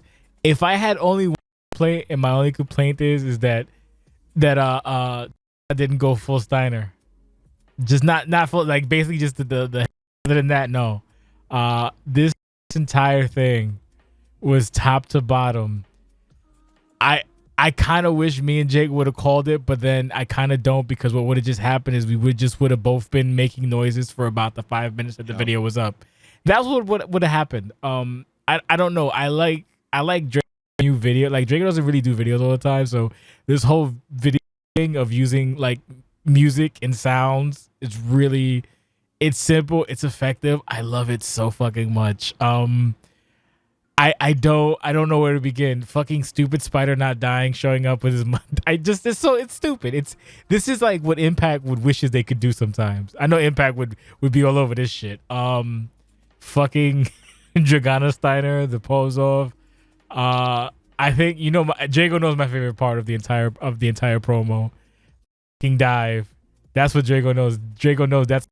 I've watched that dive like maybe 17 times, and every time I watch it, I struggle to hold my chest because I might die from laughing so fucking hard. We'll talk about that later, but we'll do who loves obscure stupid shit. Max, and then Jake. Colin, you're up. Yeah, I mean, for me, this was the storyline of Road to Glory. Like, this, every video has got me howling so far. This was just not an exception. Like I said, the thing that, and the thing I just want to put forward, I mean, the video work is excellent, and yeah, but the thing I hope that people take from this is that you don't need like pristine videoing, you just need timing and comedy. You just need to know what, and that's the thing, because this is just like some photoshopped images, but the timing and the sound effects are otherworldly. I would genuinely, my God, this is the fucking video of the season. It has to be. It's so dumb and it's so ridiculous. It got me just pissing myself in my chair over like a video game sound effect just put at the perfect moment. And I mean, like, that's the thing, man. This movie with all the fucking, you know, randomly generated AI stuff where it looks like, you know, a fucking feature-length film. I just want video game noises put over pictures while stupid stuff happens. Just, I don't know, just give me a wrestling match, but everything replaced by a Crash Bandicoot noise. I don't care. This was just my taste to a T, and I'm rewatching Spider walking with the fucking rubber suit, and what the hell? What is this? Every decision in this is perfect. Oh my God, he's got the fucking African hat as well. There's so many layers. That's the thing. This isn't just that. Oh, this is well done. You know, well good. I'm gonna watch this now. This is something you can watch over and over again and just get something new out of. This is what OCW is about. It's fucking Comic Sans. I'm watching its Comic Sans. Oh my God, I don't even know what I'm watching anymore. But Max, you're up. Oh my God. You know, I have no laughs. Very serious, okay? Very serious. Very And I will serious. say, on a very serious note, all right, I just loved how much this feud has. Listen, we all know Dragana is, you know, got the unspoken charisma, right? You can't hate it. And that's been known. Quiet But about me. this for me and Colin, I'm sure would agree. This feud has been quite the personification coming out party for Bertha. But really, for all this time, it's kind of just been like tall lady, right? But it kind of shows up and then goes, and it's kind of, it's like whatever. We don't really hear her speak. But now we kind of get this idea for her. You know, she's obviously like obsessed, you know, with the gym. She's kind of like Mrs. Shakedown, right? You can't get past me unless you beat me in a challenge. All that is really good. You know, the botch at the end where she misses the dive off the apron, and then her just on her knees, just like yelling like, "You will not get away with this." It's just really good on a character and on a pure just like logical sense. You know, it's not even like funny sound go brr, but it's also like I understand why funny sound go brr because this is really good.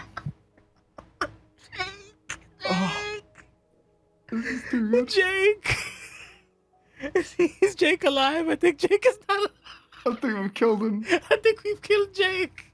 He's finally gone to the big juice in the sky. Oh my fucking God. So, I don't know what the fuck was basically like, I don't know what, I had the conversation with Drago, right? And then, I don't know, he said the pose. I was like, oh, I remember when fucking Triple A, whatever. I was like, and then I showed him the thing of Scott Steiner. No. Oh, he's alive. He's alive. Fuck my microphone. I will not be skipped on this segment. Hey, go ahead. So, what Colin and Max said was perfect, and we could leave it at that.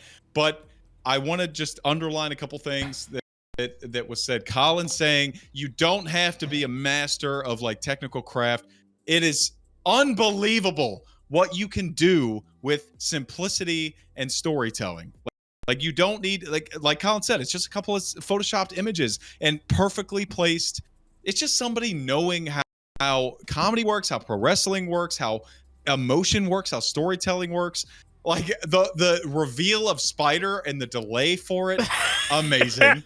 The whole reveal where he comes down with the fucking hat and everything, like there's so many elements to look at here that, like Colin said, you could look at it later and get so much from it. This is such a perfect example of somebody who doesn't usually make these kind of videos, but understands how storytelling works enough to use their limited capabilities to go. And I do the same thing. I'm not talented. I have no talent, and I still am able to like put things together that work and like draw emotion out of people. That's all you have to do. You could put After Effects and all of these crazy things together, all these AI shit. Like we see all this stuff fail all the time. Like you think just including that is going to make it entertaining? No, you have to know how people feel, how people react. Sometimes it works out. Like for Lewis, when he puts together these unbelievable segments, it's a combination of all the tools and all the emotion. but then you get lost in the shuffle because some people try and use the tools and have nothing, and then other people have no tools and make it unbelievable. This has been, like Max said, the biggest thing of Road to Glory up to this point. It's unbelievable that I'm saying that with all these titles on the line, but I like the dive to the outside. The dive to the outside where she dives and the music cuts completely. That's such a subtle thing that a lot of people aren't going to catch. And it's what makes it funny. It's unbelievable. It's like, holler if you can't hear me, ladies. Dragana is the greatest women's wrestler in OCW history. Nobody's going to tell me otherwise. And I love that you said that this is such a great personality infusion for Bertha as well. I was talking to Drago and I'm like, this is the kind of thing that makes new OCW users care about a Dragana and about a Bertha, because in 5 years when they come back and Bertha shows up randomly on a show like she's want to do, you're gonna remember this and you're gonna care about it, and that is what OCW is all about. So I'm sorry my mic fucked off on me. I was so emotional about this. I wanted to talk. I was screaming. You're like, oh, is Jake dead? And I'm fucking clicking all over on my please work. Trying to fix it. I'm screaming, no. Yeah, anyway. The dive. I'm so thankful for that. Dude. I was literally in tears, sweating. I had to change my shirt. The best segment of the year for sure. The fucking dive. I've replayed the dive 20 times, and every time I do it, it's so funny. That was the homage to the Scott Steiner where he dove on Test. I was because the thing is, he was talking about the pose. I'm like, oh, Scott Steiner did one, and then that was it. And I was like, you know what? And it reminded me of that, and I showed him, and I was like, you should do that. He's like, I don't know if I can. I was like, just if you can. And then fucking he did it. And you just see It's just so tough to get your point across and be funny at the same time. And the fact that Drago mastered it randomly it's unbelievable. He's so great. I love that guy. She fucking roared. And then you just the roars, the nemesis. And then you just hear you just hear and then she just runs away. Oh fuck! Perfect. And the fact that anybody looking how to make a segment that's more than 2 minutes, bro, that's how you do it. The fact that there's there's specific music for Bertha, there's specific music for Dragon, and there's specific music for Running Away. That's always hit. That was there's music for Spider. There's music for Spider. It's stupid music for Spider.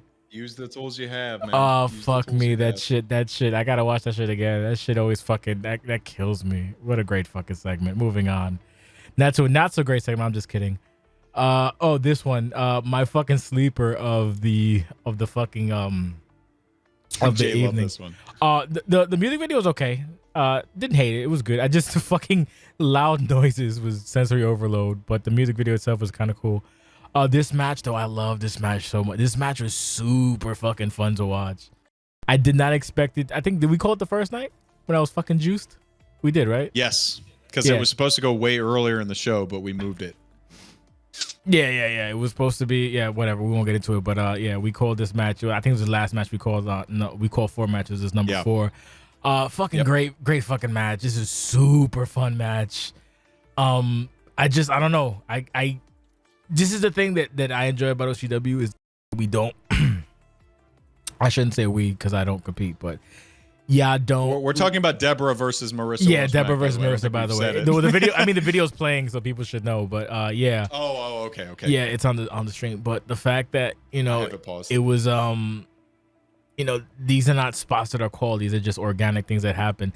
The fucking the Marissa tried the fucked up dive, and then that exchange on the outside was mint. And then the fucking the bear hug off was I just, there was so many little fun things about this fucking match. And it was only about 10 minutes and it did what it had to do. It was a perfect pay-per-view match. It had a reason to be there, it had a whatever, and then there was there's still stuff left for these people. So we'll do Colin, Max, and then Jay because it was there was the video. So shout out to Rye also. It was a great fucking match. Again, I can now trust Rye. I have been able to, but I can also safely trust Rye on a pay-per-view. So, I mean, that was without a given. It's been 3 years, but you know what I mean. Well, Jake knows what I mean. Whatever. Anyway, go ahead, Colin. So yeah, I mean, the hype video was really, really good. I really liked the kind of the visual stuff, the Instagram frames and all that. That really kind of worked for me, particularly based on how this whole feud's gone. It's been a really great and clear build. The match itself, yeah, bonkers. I was dying at the bear hug off. That was one of my spots of the show. Genuinely, it was just the exact sort of weird shit that we do here, but it worked really well. And like you said, it's just perfectly placed, right? The match didn't outstay its welcome. It did a lot of things in the allotted time, and it deserved the high spot in the card. It feels weird to call it a kind of palate cleanser because this has its own character, right? It's got its own kind of pace, its own style, and again, I'll reiterate, it broke the kind of worry that I had about this game where every match could just be a million years old because of the Finn thing. But yeah, really enjoyed it. Really great play from both handlers, honestly. And it just shows where both these characters can go in the future because they've both shown such great work and a lot of growth and a lot of development over the course of the story.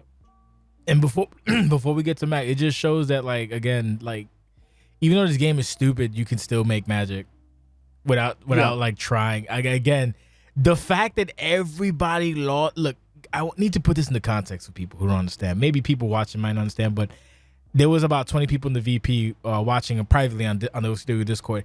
The fact that everyone lost their mind over 4 bear hugs is a testament to, like, how do I explain? How do I extrapolate this in a sense to make, like, we see matches every day with all kinds of goofy flippy shit and nobody like bats an eyelash, but you get two bear hugs from 2 different people on each other and everybody loses their mind. Why is that? That's the question I pose to everybody. Why is that? Nobody got an answer. It's back to the food fight. It's back to that's why OCW is good, right? Because this stuff is unscripted. That is special because anything could happen. Like, anyone could have reversed it. Anyone could have broken the chain to do a different move or not realize they were doing it. But you just get those moments of synergy where you both understand each other. The reversals play out in the way they need to. And it's why OCW is better than, things. Yeah, go ahead, 100%. And importantly, I was going to bring this up anyway, but importantly, there's moments where, if this were to happen to somebody, a double submission offer or whatever, there are some people who would just opt to go with the route that would give them the most advantage. But there are times where you should not do that. You should go for the more entertaining option. So I think that's where the big difference is, where other people would see this submission off, like that first bear hug happens and then it breaks. And then the other person just goes like, I'm going to go to Pound Town on this bitch because I have advantage now. But instead, recognizing that, having that charisma to go like, this would be way funnier. Like for Rye to know that her moveset has the grounded bear hug. I didn't know that. I just did the big bear hug because, like, Debbie's big and it's like fun. You do the big bear hug and then you put her down and she immediately hits me with the other one. I missed the reversal. You can see it. This is my footage, or if it's her footage, you can see how tight that window is. That fucking bear hug, and like Deborah picks her up. And then, like, once she breaks out of it, her bear hug is grounded. She doesn't pick Deborah up. That's what makes it so funny to me. So, like, there are certain people here, and this is my turn now because I'm a piece of shit who steps on people. There's certain people here who understand, like, how to make things entertaining and how to, like, play their character over playing the win or loss. And that's what's important. Like, so for me to, like, I play Riot, it's just instant. It's instant charisma. It's instant chemistry. That's the word I'm looking for, to be able to recognize that, where I go for that. And that there's a spot at the beginning that just played on stream where Deborah goes for the big ass check on the outside and misses. And otherwise that would be super awkward. Like, that's a TV spot. Like, that's an awkward spot that other person picks them up and just hits him with a move. Marissa sees that ass spot and immediately hits the kneel down and the slap in the face. It's like so perfect to recognize the knowledge of your moveset, the knowledge of the situation, and the knowledge of, like, what would be the most fun to watch. Those are the people that I want to work with. And Rye has every single time proven himself, herself, their self to be just one of the best that OCW has had in a very long time. So, in far of the match, since I'm already rambling and talking, excited about the ending of it. especially like we're talking about the bear hug spot and all the chemistry throughout, but the ending was especially hilarious. Like the 718, the big kick out, like to Colin's point. I have the same fear. Like I've told you about it a million times. Like we're gonna have to change the rules. This shit. I can't watch a Riot where every single match is a 20-minute 3 kick out bullshit. Like I can't do that. It's so it's lame. It's just lame. I don't want to do that. And in this match, we get an immediate kick out from the first finisher. Marissa stands and sprints right into a second finisher. I almost couldn't do the pinfall because I was laughing so hard. It was phenomenal. And Marissa did try and kick out, but it didn't work out. So, I mean, that's just why OCW is the best, because a lot of this stuff is organic, to Colin's point.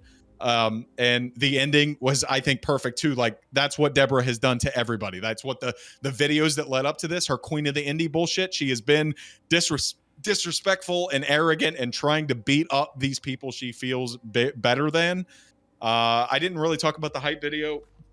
Just Rye is so talented. I couldn't even begin to match the aesthetic. You can say like, oh, you could have better video effects, whatever, but the fucking aesthetic and the story that is being told here about the spotlight and the whole social media, that transition at the very beginning where all of the likes and reactions fall down and goes to the next scene, like that's the kind of shit you can't teach. That's the storytelling and the wrestling brain that Rye has that almost none of us have. Rye's it's fucking so great. impressive. I hate it. Rye is amazing. I'll stop Fantastic talking about it. Rye is basically a sports entertainment like machine. So Rye will do shit, and if it ain't working, Rye will stop doing it and do something else.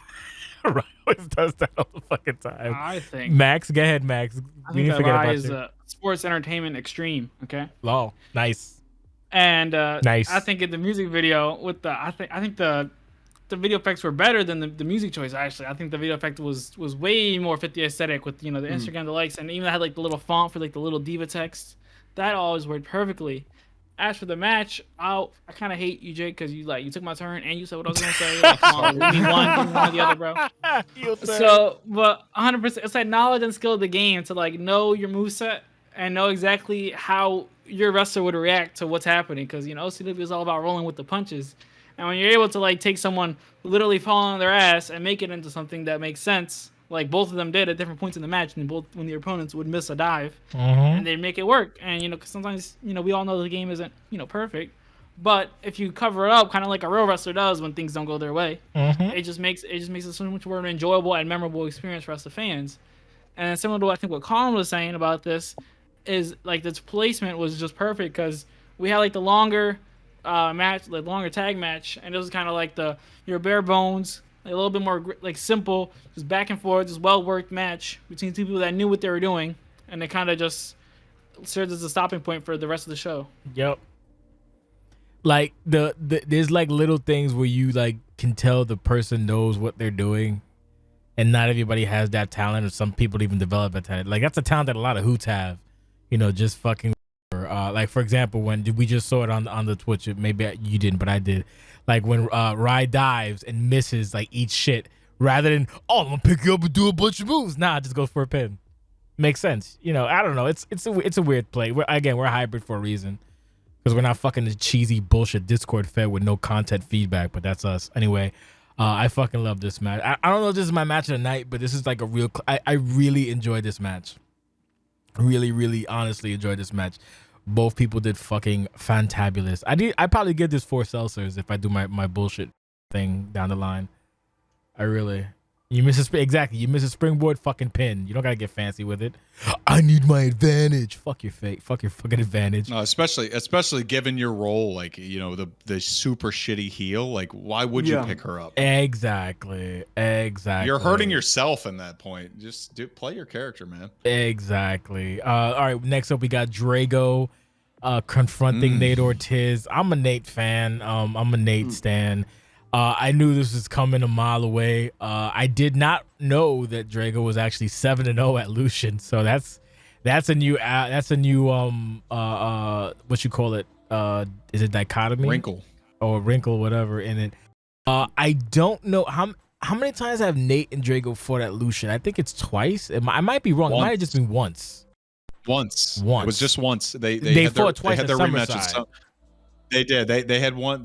They They had a rematch at SummerSide a number of years ago, but they've Oh, only fought one at Lucian, once one at Lucian. Side. Is so Yep. Nate's 2-0 at the moment, 2-0. Ooh, I think Nate might be on the 0 end of that when it comes to Drago, which is. But I'm not as like confident off the top of my head, but they've definitely only fought once at Lucian. Okay, well, either way, it's kind of it's Drago is 7-0. That's the biggest streak at Lucian. Did not know that until the other day. I don't keep track of shit like that. No, he can't be 2-0 because Drago's undefeated. So they're at worst they're 1-1. No, He can't be 2-0. No, Well, not at Side. Lucian. Not at Lucian. I think. Well, no, Nate- they've only fought twice though. They've only fought twice. I Once thought at they Lucian, fought once thrice. at Matter of SummerSlam. fact, Drago's No, here. Have no, you no. fought 3 times or twice, Drago? No, once at Lucian, once at Side. In chat. Oh well, He did. Well, fuck Once at Lucian, once at Side. Take the bass out your voice. All right, how about that? Take the bass out your voice. I'm sorry, I'm a big Drago fan. Not you. and I was talking to Nate. Max. I can't help it. Max, like, fuck you, Max. Anyway, yeah, no, this is a more of a me match because I know you motherfuckers hate like legends and shit if they're not fucking. Let me not go there. Sorry. I know you ain't talking to us. I think you're talking to your casual fans because you Probably. ain't talking to us. But no, I'm looking forward to this. Again, I always have trepidation. Like I love both people. I love both Nate and Drago.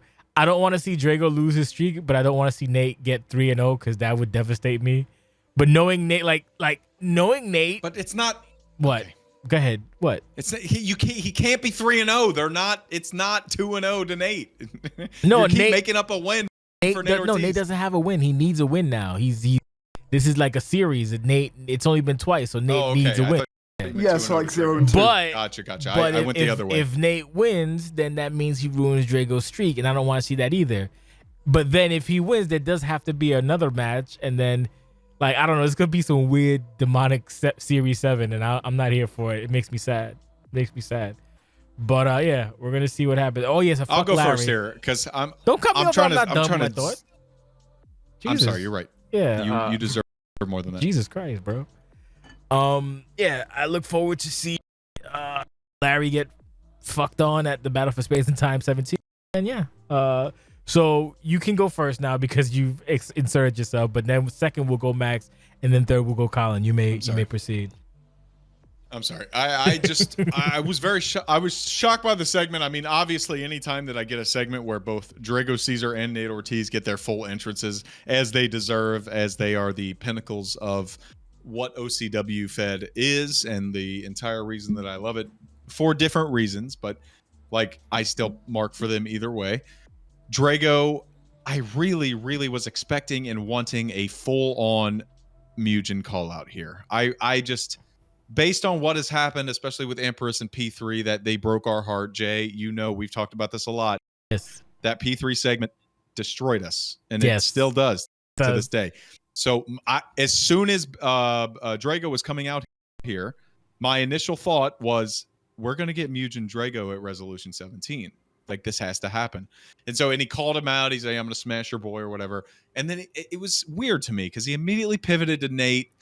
And like, I feel like Nate's a cop out. I really do. Like, How dare you. I hate to give anything negative to Drago Caesar because that entrance was spectacular and I love him and he's handsome. And I would just kiss him on the mouth if I could. But I really wanted to see Drago Caesar and Mugen at Resolution. And Nate's fine, I guess. But how dare you? I think I'll say, I think the redeeming quality is that they have the history. He didn't just go like, oh, but also Nate. Like they have their own thing. I would prefer Nate or Drago and Mugen because of that's what kind of the story that has been told over the last 6 months. But if this is what we get, I'm not going to complain. It's Resolution, Drago Caesar and Nate Ortiz. This is that's crazy. It's Edge and Undertaker. Like, what are you doing right now? It's unbelievable. So I can't wait to see it. Drago's going to go 8-0. Nate's going to be sad. He's going to turn heel again, and he's going to beat somebody up and take their skull at SummerSide next year. It's going to happen. You talk too much, and I don't like when you talk like this. It does me greatly. You're a fucking coward. That's all I got. You're a coward. That's all I got to say. That's all I got. You're a fucking coward. Max, you're up. All right. First off, everyone got to wear white. It's white to glory. That sounded crazy. Second off, I'd say the kind of swerve, it really shouldn't have been a swerve, right? For the Mugen to Nate, kind of just makes Drago just seem more important. He kind of like he got the biggest target on his back, you know, in OCW, right? If you got You got 2 Hall of Famers coming at you, 2 different angles. I don't know if they're gonna do a triple threat. I hope they don't, but I don't. Yeah, I hope they don't. I feel like they'll do 2 different Nah, matches. they ain't gonna do that. And if they do a match, even though Nate is 0-2, I'm still betting on Nate. I don't like you. I don't like you giggling when you say that, Max. Just want to let you know that. No, he's giggling because I said doo-doo. Yeah. I bet. Yeah, I said doo-doo. Bet. Him. But I'm still betting on Nate because I never bet against Nate. I did that mistake once, never again. That's all I got. That's a hard. That's a fucking. That's like that's a difficult match between, you know, like wise. It's hard to call. Basically, look, before we get to Colin, Drago legitimately is. I'm not mistaken when I say it. Since 2014, as far as singles losses go, Drago has probably 4 or 5, and that's not a joke. That's not what. They're literally 4 singles matches, 4 or 5. Like legit. I'm trying to think, and I cannot find, like, even on regular TV. We had a new champion, right, who was smashing everybody, right, and then he fought Drago, like he won the title. It was Cody Stone. Cody Stone won the title.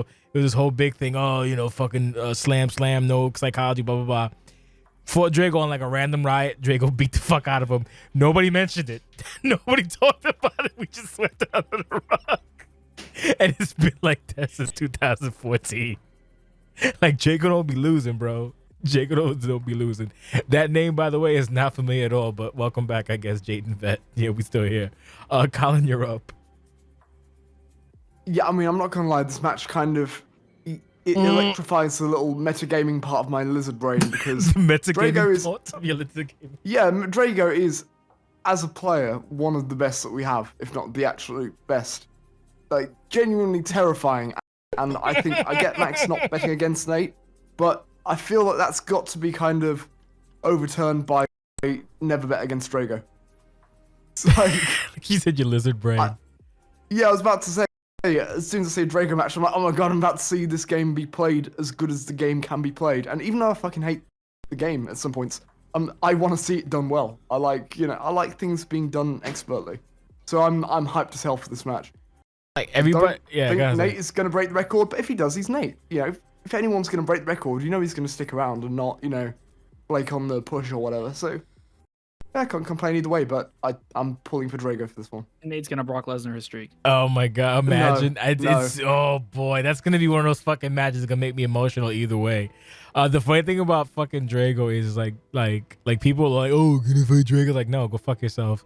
Number one, Drago doesn't like to fight, so Drago fighting is in itself is like special because he does not like to like, he'll fuck around like online, but he does not like to like fight based anymore. He's done his time. So you know, like, I take the example of Russ when Russ is like a potential Drago match, and Russ was like, Monker, please, I need this very much. Oh, he wanted to fight so badly, and then when he fought Drago, he said, Russ said some shit like, it's trying to fly a plane in a hurricane. That's what he said. Fighting Drago was like trying to fly a plane in a hurricane or a tornado, something like that. And it was like, yeah, that's accurate. Leave him alone. He's a bad motherfucker. But yeah, that's, you know, I look forward to that match. You know, we'll see what happens. That's definitely going on Lucian. But before that, also, I foresee something with Deborah and Marissa at Lucian. Stay tuned. Okay. Ooh, okay. Yeah. The funny thing about Lucian is here's another fun fact. We move on to our next, which looks like, as I maintain my sobriety, Tony Everett and Cena. Before we get to that match, the funny thing about Lucian is about it hurts deep. Playing Drago is something. Yep. It hurts deep, bro. I was in a quick sidebar. I had an angle with Drago that involved a bunch of goofy shit, but basically what happened is I tossed him off a cell when he was fighting stupid Larry, and then like the whole premise was, and I wasn't, whatever, I threw him off the cell and there was a whole thing. So the premise was he can go for like the title or he could fight me. This motherfucker kept picking me over and over and over. Like I would like, hey, how about that? Nope, I want to fight you. They, like, literally, he wanted to be in me versus Mugen versus him. And he took every opportunity to drop me on my fucking face for that match. That match was maybe 20 minutes. I spent about 19.25 minutes on my ass. he just kept hitting me and dropping me, and I couldn't do it. It was annoying as hell, but it'd be like that sometimes. What you gonna do? I digress. Moving on, we got C-Note versus C-Note versus Tony Everett. I like the fact that we were all expecting KD. This is something that he wouldn't know because he's a, but it was funny thinking KD might show up. That would have been cool, but hey, I digress. We'll do Colin, Matt, Jake, your thoughts on the International Championship. I know you made lots of noises, so let's talk about those noises, Colin. Yeah, I wanted C-Note to win so badly. Really? Really. I'm a big C-Note fan. I have a lot of respect for the guy as a handler, as a character. I think he's... I mean, I don't mean to, like, downgrade what anyone else is doing. For me, he was, like, the top of the rookie class that just came up. Okay. He was the guy. And for him to kind of come out of that, get promoted, and then get a title match against Tony Everett, who's obviously got his history, it was 1,000% C-Note's time, 1,000%, and it's a real shame he couldn't pull it off.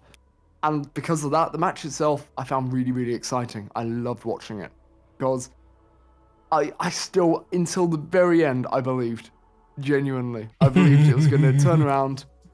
I let myself believe, I let myself get excited, and the story's been really, well, the story of what is going on with Tony and Kareem, that's been really good too. And it was perfect time for C-Note, but he'll get another chance. He'll get another chance with another champion, and he'll continue doing great stuff. But I really wanted to see C-Note win. I'm not gonna lie, I really did. Maxx? I'm just gonna have to hard disagree with Colin now. Right? You said hard disagree? Yeah. Okay. Well, I will maintain my position. It is definitely still and probably will be for the foreseeable future. Fuck Tony Everett, right? This isn't C-Note's time. You know what I mean? This is like it's gonna hit a sore spot for Colin, but this is like the story's not finished. You know what I mean? This is just gonna be a little notch. They keep saying that, Maxx. I know it's going. You know, he ain't finished the story. You know, this is just a little adversity. He's gonna have this, and later on he's gonna take from this experience, and he's gonna look back on and be like, wow, remember when he was like that? Well, now he's actually at that point. You know what I mean? It's gonna be great. But Tony's on. He's already. His mind wasn't even in the match. One could even say his mind was focused on Claudio. And that match is probably gonna be a banger. That's all I got to say. Jake? So I have no choice but to agree with one half of Max Storage. Oh God, which half? Talker. Again. It's not. I'm sorry. It's not Colin's side. Oh, Max is boo. absolutely. Max is absolutely where I'm leaning here. This is so pro wrestling. This version of Tony Everett, to come from being the biggest babyface in the company as the longest reigning CCW champion, you know, he does his thing. You know, afterwards he's got his feuds between titles. This transition to the international title, which is considered by most to be, you know, mid-card, whatever. It's not the world title, obviously, but for this guy who had the title for so long to be just like so consumed by it, and he's like, I gotta hold a title again. He joins up with Kareem, and now you have this demigod who lorded over the World Heavyweight Championship scene as the international champion. I hope he continues to beat down would-be contenders. Like, I hope he beats Sheldon. I hope he beats Iceman. I hope he beats Trey Golden. I hope he beats everybody who's never held this championship. Like, so every single challenger that Trey he Golden's faces, had it. I hope he faces every single. Yeah, you're right. I hope he faces every challenger that has not held it, though. Like, and so that we have this moment, because I agree with what Colin said on that front, where like I was so bought in to C-Note's entire presence and his work ethic, and like he buys into OCW. He's another example of somebody who is not like super technically proficient. Like, he's not the best video editor, he's not the best writer, whatever, but he makes it work because he's committed to having presence. He's committed to being a factor in OCW, and that's all that it really takes. You don't have to be skilled at all. You just have to give a shit, and C-Note clearly cares, and that's why he is the biggest factor of his rookie class. I 100% agree with what Colin said.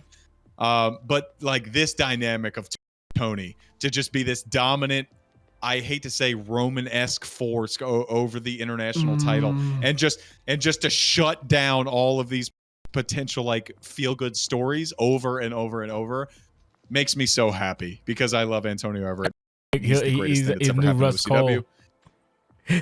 Russ Cole I mean, you're not. No one leaves happy. You won't get me to say any bad thing about Russ Cole, Antonio Everett, or Doc Green. None of them. You just won't. It's just not going to happen. They're the best at what they do. They are the reason that we are where we are. They are the production era. They just are. Like as much credit as you want to give anybody else, Antonio Everett and Doc deserve it.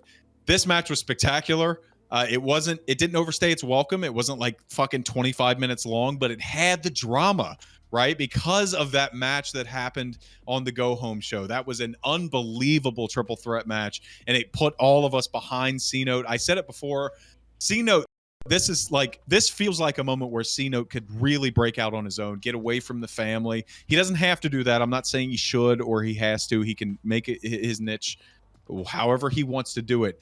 But like, this moment felt like to me like I really want to cheer for this guy. Like I don't want him to be a heel anymore. This is when he should be the guy I want to cheer for, because I'm not going to cheer for Antonio Everett. He's the new deal. He's a piece of shit. He's teaming with Kareem. He was so mad that he lost the CCW title that he went and got the international title, and he's trying to reclaim his glory days. And that it just makes it so easy to cheer for C-Note.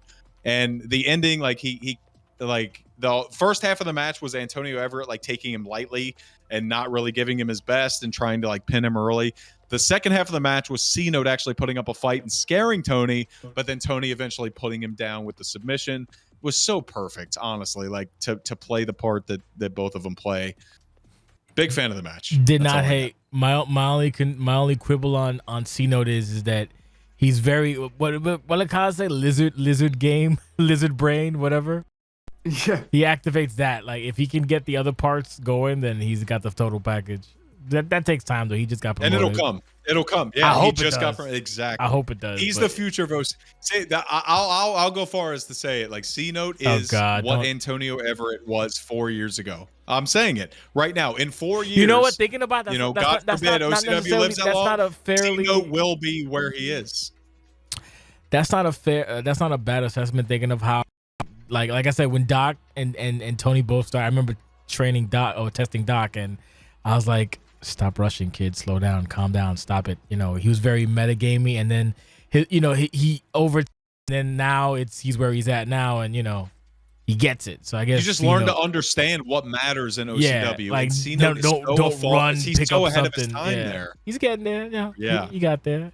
That'll come with time. He's still like considered to me a rookie, but like there'll be parts where he'll not try to fucking hit you with the wombo combo, instead try to be more tactical. We'll see. But either way, it was a good match. I enjoyed it. I kind of thought that Tony was going to take the L, and then Tony's like, "Nah, fuck this shit, bro." And Tony said, "Nah." On the outside, there's so many good spots. Tony in this said, match. "Nah." I wish we could cover it all. Tony said, "No, we not." Tony said, "No, we not doing that no more." It was a good fucking match. No. I dug it. That's what I mean. Like the second half is Tony was just like, "This doesn't work for me, brother." The first half, he was entertaining him.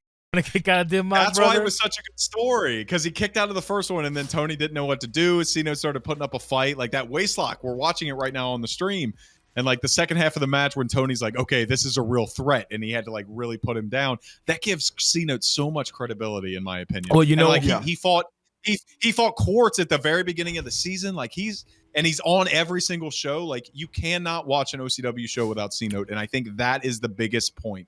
The fun fact about this match is there was a point when remember when Tony went to like the top and we're like, ooh boy, if this was first year Tony, he would never do that. But this is now what, sixth year Tony? Fifth year Tony. I guess 4.5. Whatever, we'll go 5. We'll round it up. This is 5th year Tony, so he's doing that now. When he doesn't have to, he can just pick C-Note up and fucking combo him. That's the shit that C-Note will get eventually once he gets comfortable with with everything. And then assume he's not fighting people like, well, let me not throw names out there, but he'll get there. People will get there. I mean, some of them will, some of them won't. But yeah, no, it was a good fucking match. I liked it a lot. It was good. Like there was no bad matches on this pay-per-view, honestly, if I'm being straight. I was going to a pay-per-view being annoyed, but no, it was a solid event. You always are. Nah, I have to. What do we got? We got the Let's do the IG Instagram. bullshit. Yeah, the IG shit. So go ahead, talk about the Instagram stuff. We can move on. Yeah, I'll talk about it. Damn. So there's three of them. The first one was Deborah Soto posting with Ashley in the background. They were kind of out of order, but I'm not gonna make a fuss out of that. The order is Ashley saying that there is one singles match to care about on this show. It's like kind of like a side jab because obviously Deborah Soto and Marissa Welch are on that. And then Deborah has a post with Ashley in the background. Of course, there it is on stream. Deborah Soto and Ashley Moore fought for the women's championship 3 years ago at Summerside, so there's history there. And then after the match, obviously, since Marissa dumped Deborah on her head, saying that DC stands up for her, and so there's a lot of social media bullshit going around here. The continuation of all three women like playing into that whole thing. It fits their character. It does well. I was excited about the idea that was brought to me, and it was executed very well. So excited to see what happens from here. Social media, and now we move on to one of my favorites. One of my second favorites. Fucking Claudio losing his goddamn mind. Oh God, yeah. We'll go Colin, Max, Jake. Go ahead, go Colin. Brilliant. Aces. Genuinely. Aces. Genuinely. This is. Oh, I'm just trying to think whether I've got to say it or not, because I think this might have been my favorite. Yeah, it was my. It's fine. No. He said no. The silence that dropped over the. No. It was contemplation. No. Yeah, he did. He thought about it. This is probably one of my favorite voice promos I've ever seen. It was just so over the top, ridiculous, and attention grabbing. It was promo of the night. I think actually spectacular. I'm really hyped to see where Claudio goes, and I'm still blown away that Claudio's kind of. We always say it, but it still blows my mind that Claudio went from random NPC that follows Marissa around to someone who's like near enough sub-headlining the show as a 4-minute promo. And it's a 4-minute promo that I'm not getting moany about. So that says how good it is. Yes. You could even round up. This was 5 minutes and it was just entertaining from top to bottom. Yes. Yeah, every moment was worth it. Before Max, like I told Cody do 2 minutes or we do 190 seconds. Shout out to Rivon's big ass like mine. Pause. But it's like, some people can go 4 if you can keep us for the 4 minutes. Not all you motherfuckers can. There's about maybe 5% that can do the 4. The rest of you motherfuckers don't bother. Stick with your 1, and which is fine. 1 minute, a minute 30 is great. Stay in your lane. Some people can do 5. Some people can do 4. Claudio can. You can't. So stop trying. Max, you may continue. Well, this is hella awkward now. I'm a hater because I guess everyone else is in love with it. Really? Okay. I don't think I said it did go too long, and it should have been 4 minutes. Right. Okay. Really? Yeah, it was kind of. I just think it went long. Like it had like the first 90 seconds, or like even like less than that, right? We understood that he was mad, and then it kind of just kept going. And I was like, oh, well, it did grab my attention, and then it kind of just like threw it to the side. So okay. Really? I wish it was shorter. I wish if you want to get the point across that Claudio was like super angry, I think could have done like a mic cut thing. You know what I mean? Where like they cut the mic, and then it also would have played into like the company fucking on Claudio because he'd be hitting the referees. I think that would have been really cool. Smart. If he did that. But nah, I think I was interested, and I was kind of like, all right, we can move on now. And then there was also like a long celebration after the promo. It was like, oh, okay. Okay. That's why I like discerning opinion. Interesting, Jake. I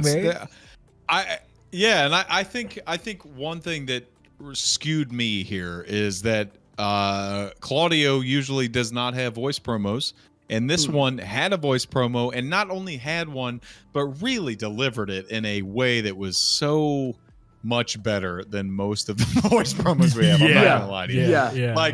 So many of the ones we get like have a lot of effort in them, and like people are trying, but like sometimes you just don't have the cadence yet, and you have to build up to it.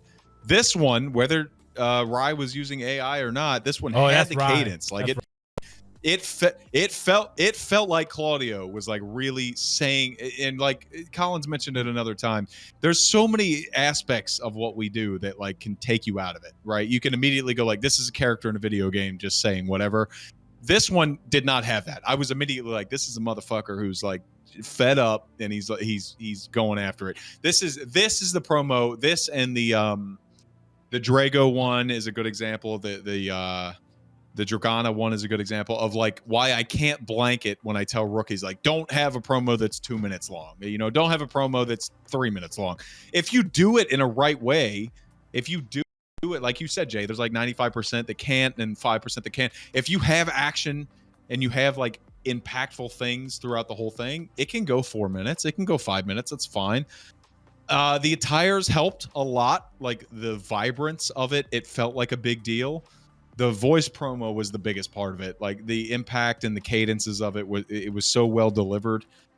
Now that I think of it, if I'm trying to think of what Max is saying, there were a lot of points that could have been like dialed in. You could have said more with less, but I think I was just more torn away by the delivery, the presentation, the attire, all of that. And I'm just such a Claudio fan that I give him a little bit more credit than most. So I understand what Max is saying. I'm a but fucking I was Mark. a big fan of this. I'm a fucking Mark, and I like the fact that he just kept talking shit because that shit made me laugh. Because he censored, he kept getting more and more angry, which is great. That's like, what it was. It kept escalating from fucking annoyed. You can't do that in text. No, you That's can't. important. You can't do that shit in text. That's what popped me is like that escalation and attitude. You can't do that shit in text. And Claudio pulled it off perfectly. He just kept. Well, that's why I wouldn't dismiss it as like being unnecessary or like waffle as I would have for like the Cody Hagen promo. It's like, yeah, a lot of points got repeated. And it did descend into like a massive swearing spree, but that just sold it to me. Yeah, I don't know. I think if we would have cut much of that out, it would have. Yeah.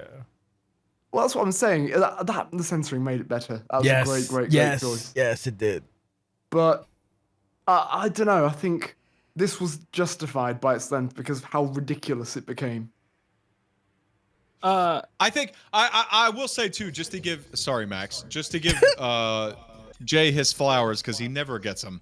His card order and like, if you imagine that you have to like sort 28 videos out, and a lot of them are hype packages, whatever, but like to try and sort all these out in a way that makes it entertaining for everybody. Yeah. I even give him like suggestions to where to put things, and even I'm wrong. Like in hindsight, we'll go in these post-show pods, and I'm like, well, boy, I'm glad he didn't listen to me because this motherfucker. That helps so much. This being between C-Note and Mark Reese, Russ Cole it helped it a lot. If this was between two other matches that didn't really have the same fire, it may have not worked as well for me. But like, I got to give Jay his flowers because this was perfectly placed, given the timing and the story between the matches and you know everything we had seen up to that point. Yes, good shit. I will say, go ahead, Max. Go ahead. I still think it went long, but I will agree that the voice work was really good. It Fucking was top excellent. Tier. It felt like Claudio. So yeah, Riot was not fucking around with that. Speaking of fucking around, you weren't surprised. Yeah, no, you didn't hear the voice and go, "Oh, this doesn't fit." I'm sorry. I love OCWFED. Nah. So moving on, we got our first main event for our double main event. Fuck you if you don't. I say what I want. WWE could do it. I could do it too. I like y'all responding in the chat. Y'all bugging. Oh yeah, we got OCW Championship Mark Reese versus Russ Cole. Bummed out there was no video, but then again, most of the stuff was done via text. So what can you do a video on? I guess. So that's the only excuse I will make for my little baguette. But I mean, good. Yo, this match basically, I feel like, as I said on commentary, I was like, I think after the CQC Lucha Country match, I think Rusty pulled a Michael Jordan and said, Moncur, I took that personally. And then decided to fucking set an example with Mark Reese. I don't know. That shit was crazy. I did not. I was gonna get slammed and we're gonna have a new champ. Russ was like, nah, B. I'm I'm the Undertaker, B. That shit was crazy. I enjoyed this match immensely. It was a good. It was a good back and forth. But Russ was had foot on next season. That's some shit like Russ. Like, what did you say? You call Nate Jordan. You call Russ LeBron, which is crazy to me. But hey, I It's true. digress. We'll do Jake, Max, then Colin. Go ahead, Jake. So I want to bring up immediately the point that you said, like you thought Mark Ruiz is going to be the champion. This is the part of OCW that I love so much, is that there is an aura of unpredictability about it, but we're so good of not, like we don't have world championships that just get tossed, week to week to week. You know what I mean? Yeah. So like this felt bigger to me. Like I honestly would have felt less happy about this if Mark Reese won. I am happier for Mark Reese that he lost in this situation that I would have been if he won. That may be weird to hear people, to say to people, but longest reigning tag champion, a great international championship run. Jay, you mentioned that like a lot of this has been through text, and I think we did a fucking awesome job on commentary. If I had to pick a match where we did the best on commentary, it would be this one. I think we did a great job. A lot of times we step on each other, and we're going to talk about war games where we're just screaming the entire last 20 minutes of the match. But this one, I think we did such a perfect job of like giving that disposition, giving that story to people who may not know it. And Mark Reese is at that point where I think he is worthy of challenging for a world title, but not to anybody who is the current champion. He can't challenge Rex. He can't challenge Quartz. He can't challenge Russ Cole.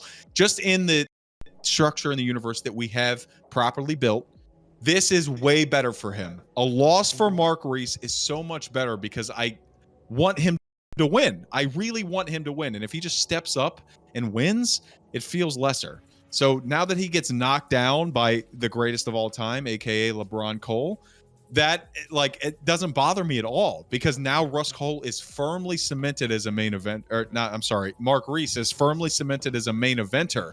No matter where he goes, he can be like a part-time guy. He can be like wrestle once every 3 weeks. That's what you want, right? That's the kind of status that you're seeking. You don't want to be a guy who's at the behest of booking. You don't want to have to fight some random dickhead on a weekly show to like prove that you can train rookies. And I think Mark Reese has elevated himself at this point. Like he is at this point, Mark Reese is a guy. If Mark Reese is on the card, you want to see the show. He's been there a little bit, but this really put him there. And I was looking forward to this match. I didn't know how it was going to go. It went so beautifully for me. I will disagree in the sense that like the fact that it was all text based means that non-hype package is excusable, because I don't think it is. If you're a world title match, give me a hype package. Really, I'm being selfish about that, but I just give me a hype package. I live for that. I do commentary on these fucking matches, and I can't get to watch anything live, and I want to see your hype packages live. So give me a hype package if you can. And they couldn't this time. That's fine. But Russ Cole is who he is, and he is who he is for a reason. Mark Reese elevated himself to such a high level at this point. Big fan of the match. The ending was great. Like that, all of them got their high spots in. That kick on the Carcosa, like both Jay and I, you can hear it in our voices. Neither of us thought that was going through. Castles fall. Mark Reese falls. Russ Cole still champion going into Resolution. I can't wait. Fucking Max. We'll do Max and Colin. Fuck it. Max, go ahead. You're up. Despite what all of Jake said, the match still, broke my heart.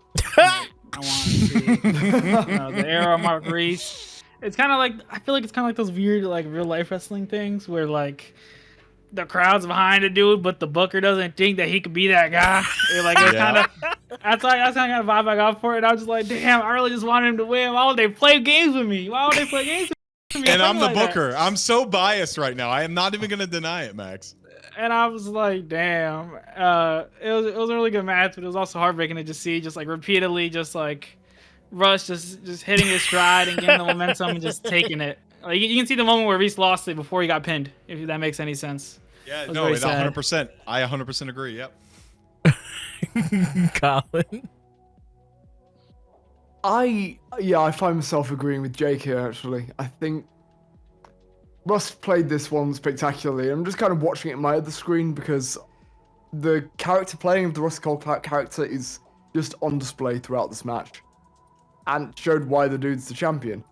Yeah. I think that, like Jake, I think that Mark Reese kind of comes off this stronger having not won it than being like a new champion going Solution. and it does Russ better, you know, going solution with, you know, this defense, which so best of both worlds. But yeah, I'm really struggling because I think Mark really Reese will have a time. It wasn't now though, and I mean, I can echo what Jake said. Mark Reese definitely deserves a moment and definitely deserves to be a world champion at some point, but at this point, not over Rust. Because I think Rust is just totally convincing me over the last few weeks with the writing, over this match with the playing, and I'm just really hyped to see what Rust in particular does with his championship coming out this pay-per-view. Because even though this wasn't my favorite match of the night, by any means, quite a long way from, in fact, I think Rust's performance in this match might have been my favorite singular performance of the night. I like that. It's a solid. I think and I'll say to Colin's point, I think you can't, especially in these underdog matches, you can't put the entire weight on the challenger. You can't put the entire weight on the underdog. There has to be some kind of prospect for the person who's not the underdog. So in this case, it would be Antonio Everett and Russ Cole. I understand I am coming from a place of super bias in both of these cases, but you have to watch these matches not assuming that the feel-good story or the underdog story is going to come to fruition. And you also have to understand that there is a longer game ahead of us, because the reason we care about Russ Cole and Antonio Everett is not because they immediately rushed to the world championship. And in a year or 2 years, like we've been around 20 years, Jay, you know this. The reason we're going to care about Mark Reese is because of this grind. It's going to be because of like Russ Cole spent fucking 2.5 years as a tag champion, couldn't win a world title, couldn't do anything. He became Russ VP. That long burn is what made him the French 5-star factory. And this is like the Mark Reese moment. Like this is his middling moment. And now what he does going forward is going to feel more earned. It's going to feel more proper when he finally gets it, versus if he just beat Russ Cole here. And it's just like, okay, it would have felt a little rushed. And we've talked about that a little bit with the other title matches, especially El Parca and Isu. It just feels like we skipped a few steps. This feels like we hit those steps, honestly. Yes. Russ made sure that Maxx didn't go home happy. That's for goddamn sure. I want to break out. Go ahead, break out. Curse you, Jake, for using my own argument against me. That's fine. I'll take that. I love it. No, yeah. Look, Russ has his hit in his stride, but like, do we forget 2020 Russ at all? Like, did we not remember Russ in 2020? I wasn't here in 2020. You were here in 2020. But that's what I'm saying. That's what I'm saying. Just imagine somebody coming in 2021. Yeah. Colin Locke coming in late 2020, 2021, and just not even seeing these Russ Cole performances live, these Russ VP matches. No, I actually didn't. I came out like he didn't. September 2020, I think, maybe. Yeah, September. Yeah, because you were at War Games, or not War Games. I'm sorry, In Games 2020. But like imagine that. Like you think of it from like a new character perspective, like Mad Dog. You think about Mad Dog. Like we have all of these really high potential rookies. I love Mad Dog. I love C-Note. I love all of these new wrestlers we have. This class, when they think about it, they will have a much greater respect for Mark Reese if and when he eventually reaches the mountaintop. Same as we did when we watched Russ Cole fail over and over and over again and go through all these trials and tribulations. And when he finally beat H2O at Summerside a number of years ago, I cried. Like the fucking number of years of all the shit that he had gone through. These are real years. This is like, we say it all the time on commentary that these are years, like 18 years, 17 years, the anniversary, whatever. These are real fucking years that people are putting into this. These aren't, we're not fabricating this. That's why I hate the Mugen Spider like time lapse thing, because these are real things and it makes people care about it. So that's why I'm not super miffed about it, because I'm going to watch Mark Reese next year at Road to Glory, and he's going to have his moment, and I'm going to be so thrilled. And we're going to talk about the time that we said, he fought Russ Cole and came up short. And that is what OCW is all about to me, honestly. I don't know, the fact you calling Russ Cole LeBron Cole is kind of crazy, but you might be right, son. He is LeBron. You That's might fine. you might He's be the right. greatest of all time. You might be. I don't know about the all time, but the fucking fact that when he won, I legitimately fucking. I only pop like that for like Nate, and the fact it just happened for Russ is weird to me. I didn't pop like that when you won. That's crazy. Nate, that's okay. Nate is the most influential OCW competitor of all time. Russ Cole is the greatest OCW competitor of all time. No, that's my Aries. stance. No, it's not Aries. That's ridiculous. Sorry. But Aries has his own niche here, and when I booked the fucking thing, he's like CM Punk, right? Like he has his own super important fact here, but like I just don't know why the fuck I just I love lost. both Like Mark CM Reese Punk? and Russ Cole so much. I just don't know why the fuck I cheered when Russ retained. That's the Nate reaction. I don't know why. It's because of what we're saying. It's because I don't of what like we're it. saying. I don't like because it. you watched him. I don't like It's because it, you Jake. watched him when Jake, I don't he like was it. fake Jay White in 2017. Jake, when I he was don't fake like Jay it. White. That's what makes this shit matter. I don't like That's this what feeling. That's why when Russ Cole dominates this fucking fat Nebraskan and he comes back later I and don't wins like it, this it's feeling. gonna be amazing. Absolutely. I don't like this feeling. Anyway. I'm trying. No, before we go, I'm trying. Emotional. I'm passionate. I'm trying to figure out why, and like, cause I like Nate. I don't like Russ, but I fucking find myself fucking losing. I don't like this feeling. I'm conflicted. Anyway, we're moving on. We have more.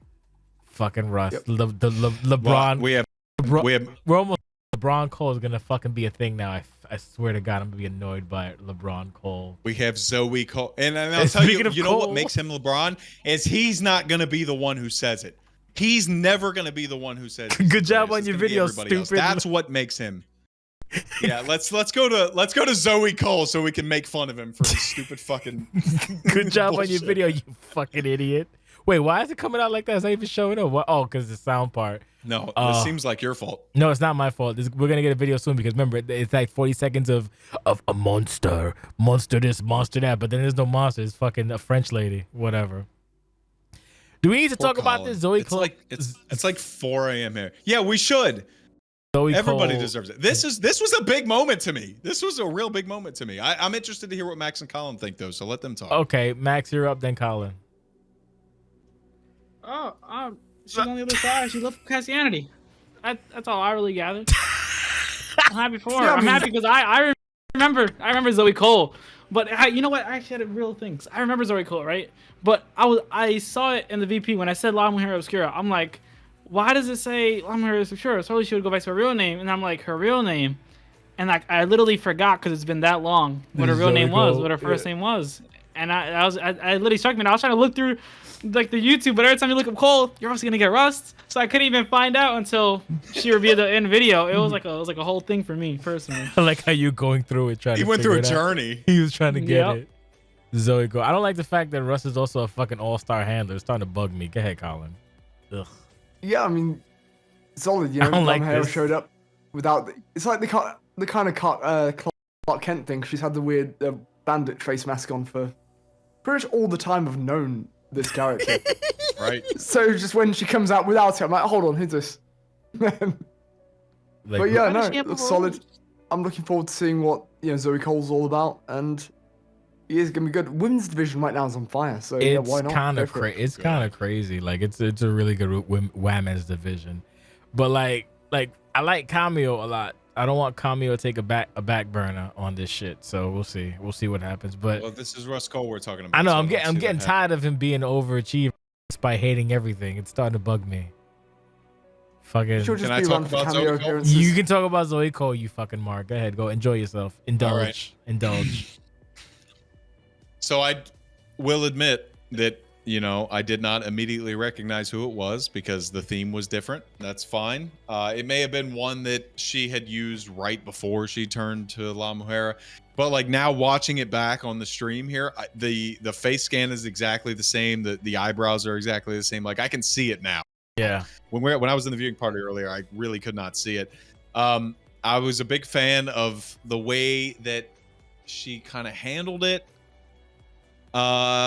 You know what? I'm gonna take that back. I'm not a big fan of the way she handled it. Wow. I was a big fan of the segment given the circumstances, but with all the shit on Christianity, they're like Zoe Cole, man. Like there absolutely should have been a better payoff than this. This felt lame. It really did. It felt super lame. I put roast over in a big way before, so now I'm going to give you a little critique. Zoe Cole was like the number one person to break out of Christianity, and like that's what Christianity is, right? You're looking for people to be the Sami Zayn of that group, and Zoe was that person. And there was a couple of different like opportunities for that to happen. You know, we had Tara and Zoe in the Falls Count Anywhere match at Chaos Theory last year. We had Zoe winning the fucking world championship and like coming into contact. Like she had a lot of very impactful and very emotional role plays, like written role plays with Christianity. And the fact that she just kind of just disappears and comes back here as Zoe Cole without any recompense on Christianity bothers me a little bit. I think that's why I was mostly surprised in viewing party, where I was like, oh my God, who is this? Like, that's kind of what it was. I really wanted Zoe to just beat the shit out of Christianity members, or at least Rust to like put his foot in there. Cause that's what his thing was at the midpoint of last season, right? He was like, I'm going to save my sister. I just felt like nothing really came of that. So this feels like a more of a reset point. And maybe more will come of it later, but I'm glad to have Zoe Cole back. And Jay, I'll tell you, as long as I've known Russ Cole, if he is willing to put Zoe Cole in this kind of forefront, he is confident enough to know that none of his other ventures will take a backseat. I don't like it. Yeah, you see him right now. I said, don't you even worry. I don't like it. I'm not, Pierre. I'm not. I don't like this fucking LeBron Cole shit. He's not Nate, and I don't know why I cheer for him. It makes me upset. Someone He's talk not. now. LeBron's not Michael. Someone please talk, because I can't talk right now. I'm upset. Colin, you're up. You can speak. Go ahead. I've already spoken. Oh, fuck. God damn it. I'm not even drunk. I'm just We're going flustered. to War Game. War Games. It's premiering right now. Let's go. Oh, War Games. It should be premiering too, right? Yeah, hold on. Here we go. So, hold up. It just finished. It just finished. Oh. So, but we got War Games. Okay. We're live. Hold We're up. back. I got some weird error, but I think we might be live. I don't know. Let's see. Yeah, we're live. We're live. We're good. Okay. Well, on my... I can hear me too. War Okay. Games is playing. It's fine. All right. Well, as long War as Games. it's fine, because I can't fucking see shit. Good on your end. We're good, right? All right. We're in the final stretch. We got the War Games. My whole setup is dead. But yeah.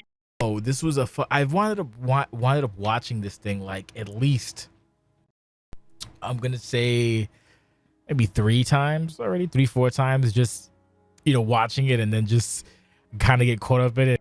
Yeah, so I've watched it about 3-4 times, and it's from start to finish, and it's just what it is. I think is the opening for Misu. The I'm coming a day. No, good fucking shit. Really Great fun. start. A lot of fucking crazy spots. A lot of just a good action pack. It was a really good. I don't know how to put it. A spectacle that we needed, and I'm glad that it worked out, even though it took like 3 hours. Either way, we'll do Colin, Max, and Jake, and then we wrap it up because this stupid computer and everything is pissing me off. Go ahead, go Colin. Yeah, this match took about like 5 years off my life. I'm not gonna lie to you. Wow. There's no doubt about it. This was brutal to put It was together. unbelievably tough. So yeah, unbelievable credit to everyone who was in it, and for Jake for getting it sorted and doing his bit to make sure that it came out as well as it did. But yeah, I really enjoyed this. I think this was just a weird stars aligned moment, I think, in OCW, where everything kind of came together to make the match actually work. Because this match, it can just be a mess. It can just fall to absolute shit. And I think there are times in this match where it kind of borders on that, where you're like, what the hell is going on? But I don't know, there's so many great character moments, so many great moments within stages of the match. And it just, even though it's bonkers and everything's going all over the place, there's still a kind of clarity to it, right? There's still a momentum, it's not just a load of action figures smashing into each other. So really spectacularly done when it comes down to it, I think, in the end. And I mean, that's really all I can say. Well done to everybody involved in putting this together, because it was a hell of an undertaking. Gigantic undertaking. Max, thoughts?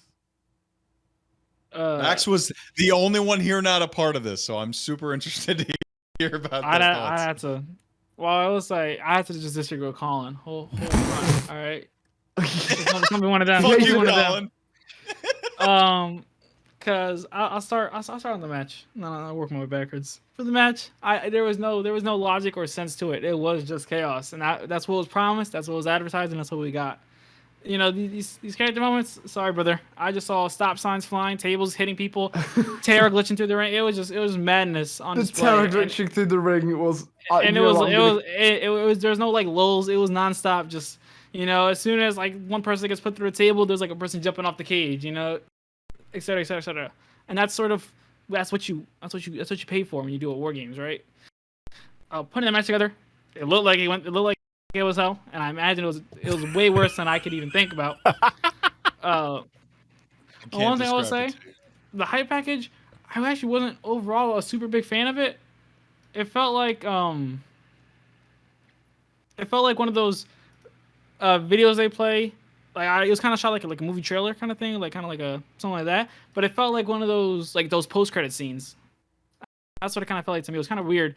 One thing I didn't like specifically was it showed like the double cages in the hype package, and I feel like that should have been left as like a mystery, you know, to the imagination, because then we could have. Because I think during the actual match when they had like the cage lowering, that was really cool and really dramatic with the whole like super duper like the lighting and then the sound effects. That was really cool, but I think, you know, having it in the hype package kind of took some of the mystique out of it. That's all I gotta say. So you got to say, That's Jake Allen. That's all he's got to say. That's all he got. What all right. So I'll start with the hype package. Just unbelievably blown away with how talented Empress is on every level. And the fact that I had 3 fucking matches on this show and that I only had to make one of the hype packages it makes me very, very happy about the future of OCW. Because there's a lot of people that can do a lot of things. Like, you don't have to carry the load in a lot of ways. And I can have fun and tell stories without needing to be, you know, the end all be all. For War Games itself, that video was awesome. It was spectacular. I think there's a couple. This was more of a sense, like we've talked a lot about the people not utilizing the aesthetics. And trying to like overplay the tools. I think this was a good example of that. The first half threw me a little bit because it felt super focused. It felt super focused on Hari Etiquette and Jasmine Caffey and Empress. Like it didn't really feel like it was War Games focused. The second half was way better of the hype package itself. It was way more about like these two groups are going to war, and like Empress's use of all the modded cutscenes were fucking phenomenal. It was amazing. The second half of that hype package was one of the best things I've ever seen. The first half felt a little like bottlenecked. It felt a little tunnel vision. That she was going to like what we had available, I guess. I don't know. But the whole thing in terms of her tools that she used that like made up for the deficiencies. The match itself was chaos. That's what it was. Like it took us about 2.5 hours, 3 hours to get done. You know, you got 8 people in a match and it's War Games, disconnecting 100 times. You got to try all these different methods. Anybody that was bitching about no weapons being introduced beforehand, that was like an agreement that we had, you know, because we tried to introduce weapons early on and it would just continue to disconnect. And we found this method where like we're not going to bring any weapons in. And then we said that, and Empress is like, I'm going to bring weapons in anyway. And I'm glad she did. So she brought weapons in and like started sliding things in, and it worked. And we're like, oh shit, like we're going a lot further when we don't bring weapons in until the very end. And it disconnected a couple more times, but we said like, this is it. Like we need one person to bring weapons in. And like Empress is the one. And I don't think, because somebody like every single entrant that comes in bringing a weapon in would be like overkill. But I think the way we did it, with Empress, especially Empress being the last entrant on the heel team to bring in all the weapons, I thought fit perfectly. I can't, like I told Jay earlier, like all the takes that disconnected that didn't work out. Tara jumping off the cage, and Hari Etiquette's immediate entrant just walking into the cage and bouncing off of both ropes to hit a shooting star press. The double kick out is the best organic spot that I've ever been a part of in OCW. Both Jasmine Caffey and Suplex getting hit with finisher at the exact same time. The pins happen. I wish it was a 2 count, but 1, and then both animations triggering at the same time. Like, spectacular. I understand it's super hard to follow. That's just the nature of the beast. When you're watching a War Games match in real life, the camera can focus on certain things happening. In this, you got to watch the whole thing. So, like, shit is happening. I was super proud of all the entrances. Everybody put their, like, highest effort into them. Empress coming out at the very beginning with the tank is amazing. It plays into the whole story. I think to a previous point, like War Games, it did feel natural, but I think in a previous iteration of OCW, and we've seen this, like Road to Glory a number of years ago when we saw Empress and Lollipop Chainsaw and Ashley Blaine and that 3v3 elimination tag match. That's pretty much what this would have been if War Games wasn't available at the time. But all of us way further away committed that this, like, we're doing War Games. Like, no matter how many attempts it takes, we're fucking doing this. And, like, I had to convince Jay. Jay's like, you're not going to do it. It's not going to happen. I'm like, please, like, just give us a shot. We tried it multiple weeks in advance. We were fucking so dedicated to getting it done. And the way that it turned out is so remarkable in terms of my expectations. I'm very happy that this is the way that it went. And not only that this is the way that it went, because it's not just 8 women fighting each other for no reason. Like, this is built, not just in the last 6 months, but like multiple years in advance. Like, so many characters have so many interweaving storylines, and it's so great. I was such a big fan of this, and I'm hoping that everybody else enjoyed it as much as I did producing it. It was. And shout out to Colin for putting it all together. I can't, but that's crazy. Thank you. It was a lot, but I think it flowed together really nice, to be with you. Like, there was so many, like, for the whole, because Cheyenne has beef with Terra still, and Cheyenne made every effort to fuck with Terra every opportunity. Yeah, those two starting Oh was my God. like immediate thing. I'm like, there's no way anybody starts this match except Tara and Cheyenne. That like, was that has so to happen. good. That was so good. And Cheyenne fucking, once it was a 2-on and it was fucking Todd beat the shit out of Tara. Then Sue comes in and immediately, like, you know, tries to like change the temperature of the match, and then fucking Cheyenne gets on top of fucking Tara, starts punching her, and then Sue knocks her the fuck out. She fucking dies. There's so many fucking the splash from the top. You know, Terror to fucking Cameo, and then Cameo doing it again after fucking the spit, like you said, the tandem kickouts. You know, the tandem suit, the tandem whatever, the NSYNC slams. There was just so much shit happening. Fucking, and bringing all the weapons was a highlight for me, especially when everything was bigger than her. She's holding a giant chair, a giant table. She's so fucking tiny. It was a good fucking match, man. Like, I don't know how anybody else could. I think this will be the only one we do this season, because I can't foresee 8 other people doing this without me fucking annoyed. If this is the golden era, this would just be a 45-minute fuck fest where I'm just like, sure, while I'm fucking taking a shit watching on fucking Justin.tv. Like, oh, how's the match? Oh, great fucking match, I guess. I don't fucking know. Ugh. But nah, man, that shit is, I don't know, man. It was just so many little things that happened within this match, and at the very end, fucking Hari deciding to just fucking murder the entire team. There's a lot happening. I'm here for it. I guess we'll see what the fuck happens. I don't know, dude. It was just so. Oh, what? And I'm gonna shout out the person who edited the final video, who covered up the coming up next logo, who covered up the gamer tags with the still to enter, and who covered up with a custom-made OCW War Games Road to Glory countdown timer. Whoever did that, you're the man. Or woman, I don't know. You motherfucker. It was me. It was me with the green bar. No, that was fucking show. So the edits were very incredible. No, so closing thoughts on this event.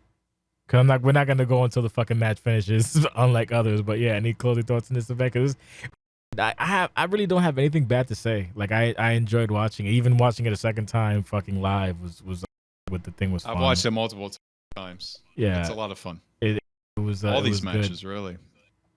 It was good. Who knows what happens for Lucian? Lucian gonna be I don't think Lucian's gonna be like fucking 6 weeks, man. Yeah, no, it might be. You put July 2nd on the calendar, which is I think should be. It's 1st and 2nd. Yeah, I don't. Saturday and Sunday. I don't think that July works. 1 and 2. I don't think that works for me, brother. But well, then you should have told me that when I made the calendar in fucking January. Well, you need. This is why I back out of admin roles. Take the bass out your voice. But no, seriously, this fucking really good event. Got no complaints. This is probably really good. This is like one of the best Road to Glories I think we've had, honestly, between everybody. And just a shout out to the entire community. Everybody did fucking amazing as per the usual. People don't understand the amount of work that goes into this kind of thing, but you know, it'd be like that sometimes. You know, everybody, the community comes together. Like I do the stupid shit like putting a show together, but you know, the community gives me those 28, 29 videos for the most part, or depending if I do an entrance or not. But yeah, no, great fucking effort by everybody. Great effort for everybody who participated. Shout out to the rookies who participated. Shout out to everybody who competed. And that's pretty much all I got to say. Anybody else got any closing thoughts? Colin, anything to add? No, really solid show and a good start to this game. Fantastic. Maxi. So like Colin said, I thought it was well structured. Well, structured is a great word. And Jake, anything to add? I love you. I love you too, buddy. So thanks so much for watching. Thank you so much for enjoying this event. We'll see you next week. Yeah, fucking Friday for Turmoil 297. Another big show. We should have taken a break. Yeah, I didn't. So I'm a fucking asshole. So I'm fucked. I know. It's fine. Next time. Yeah, right. My brain will be broken. Yeah, well, join the fucking club. So we'll see you next week, Friday. Enjoy yourself. Thanks so much. God bless and have a fantastic weekend. We'll see you next week, Friday, 7 p.m. Eastern Standard Time. Ciao and have a great night. Bye-bye. See ya. Bonjour, idiots. Bonjour, fucking LeBron. I hate it.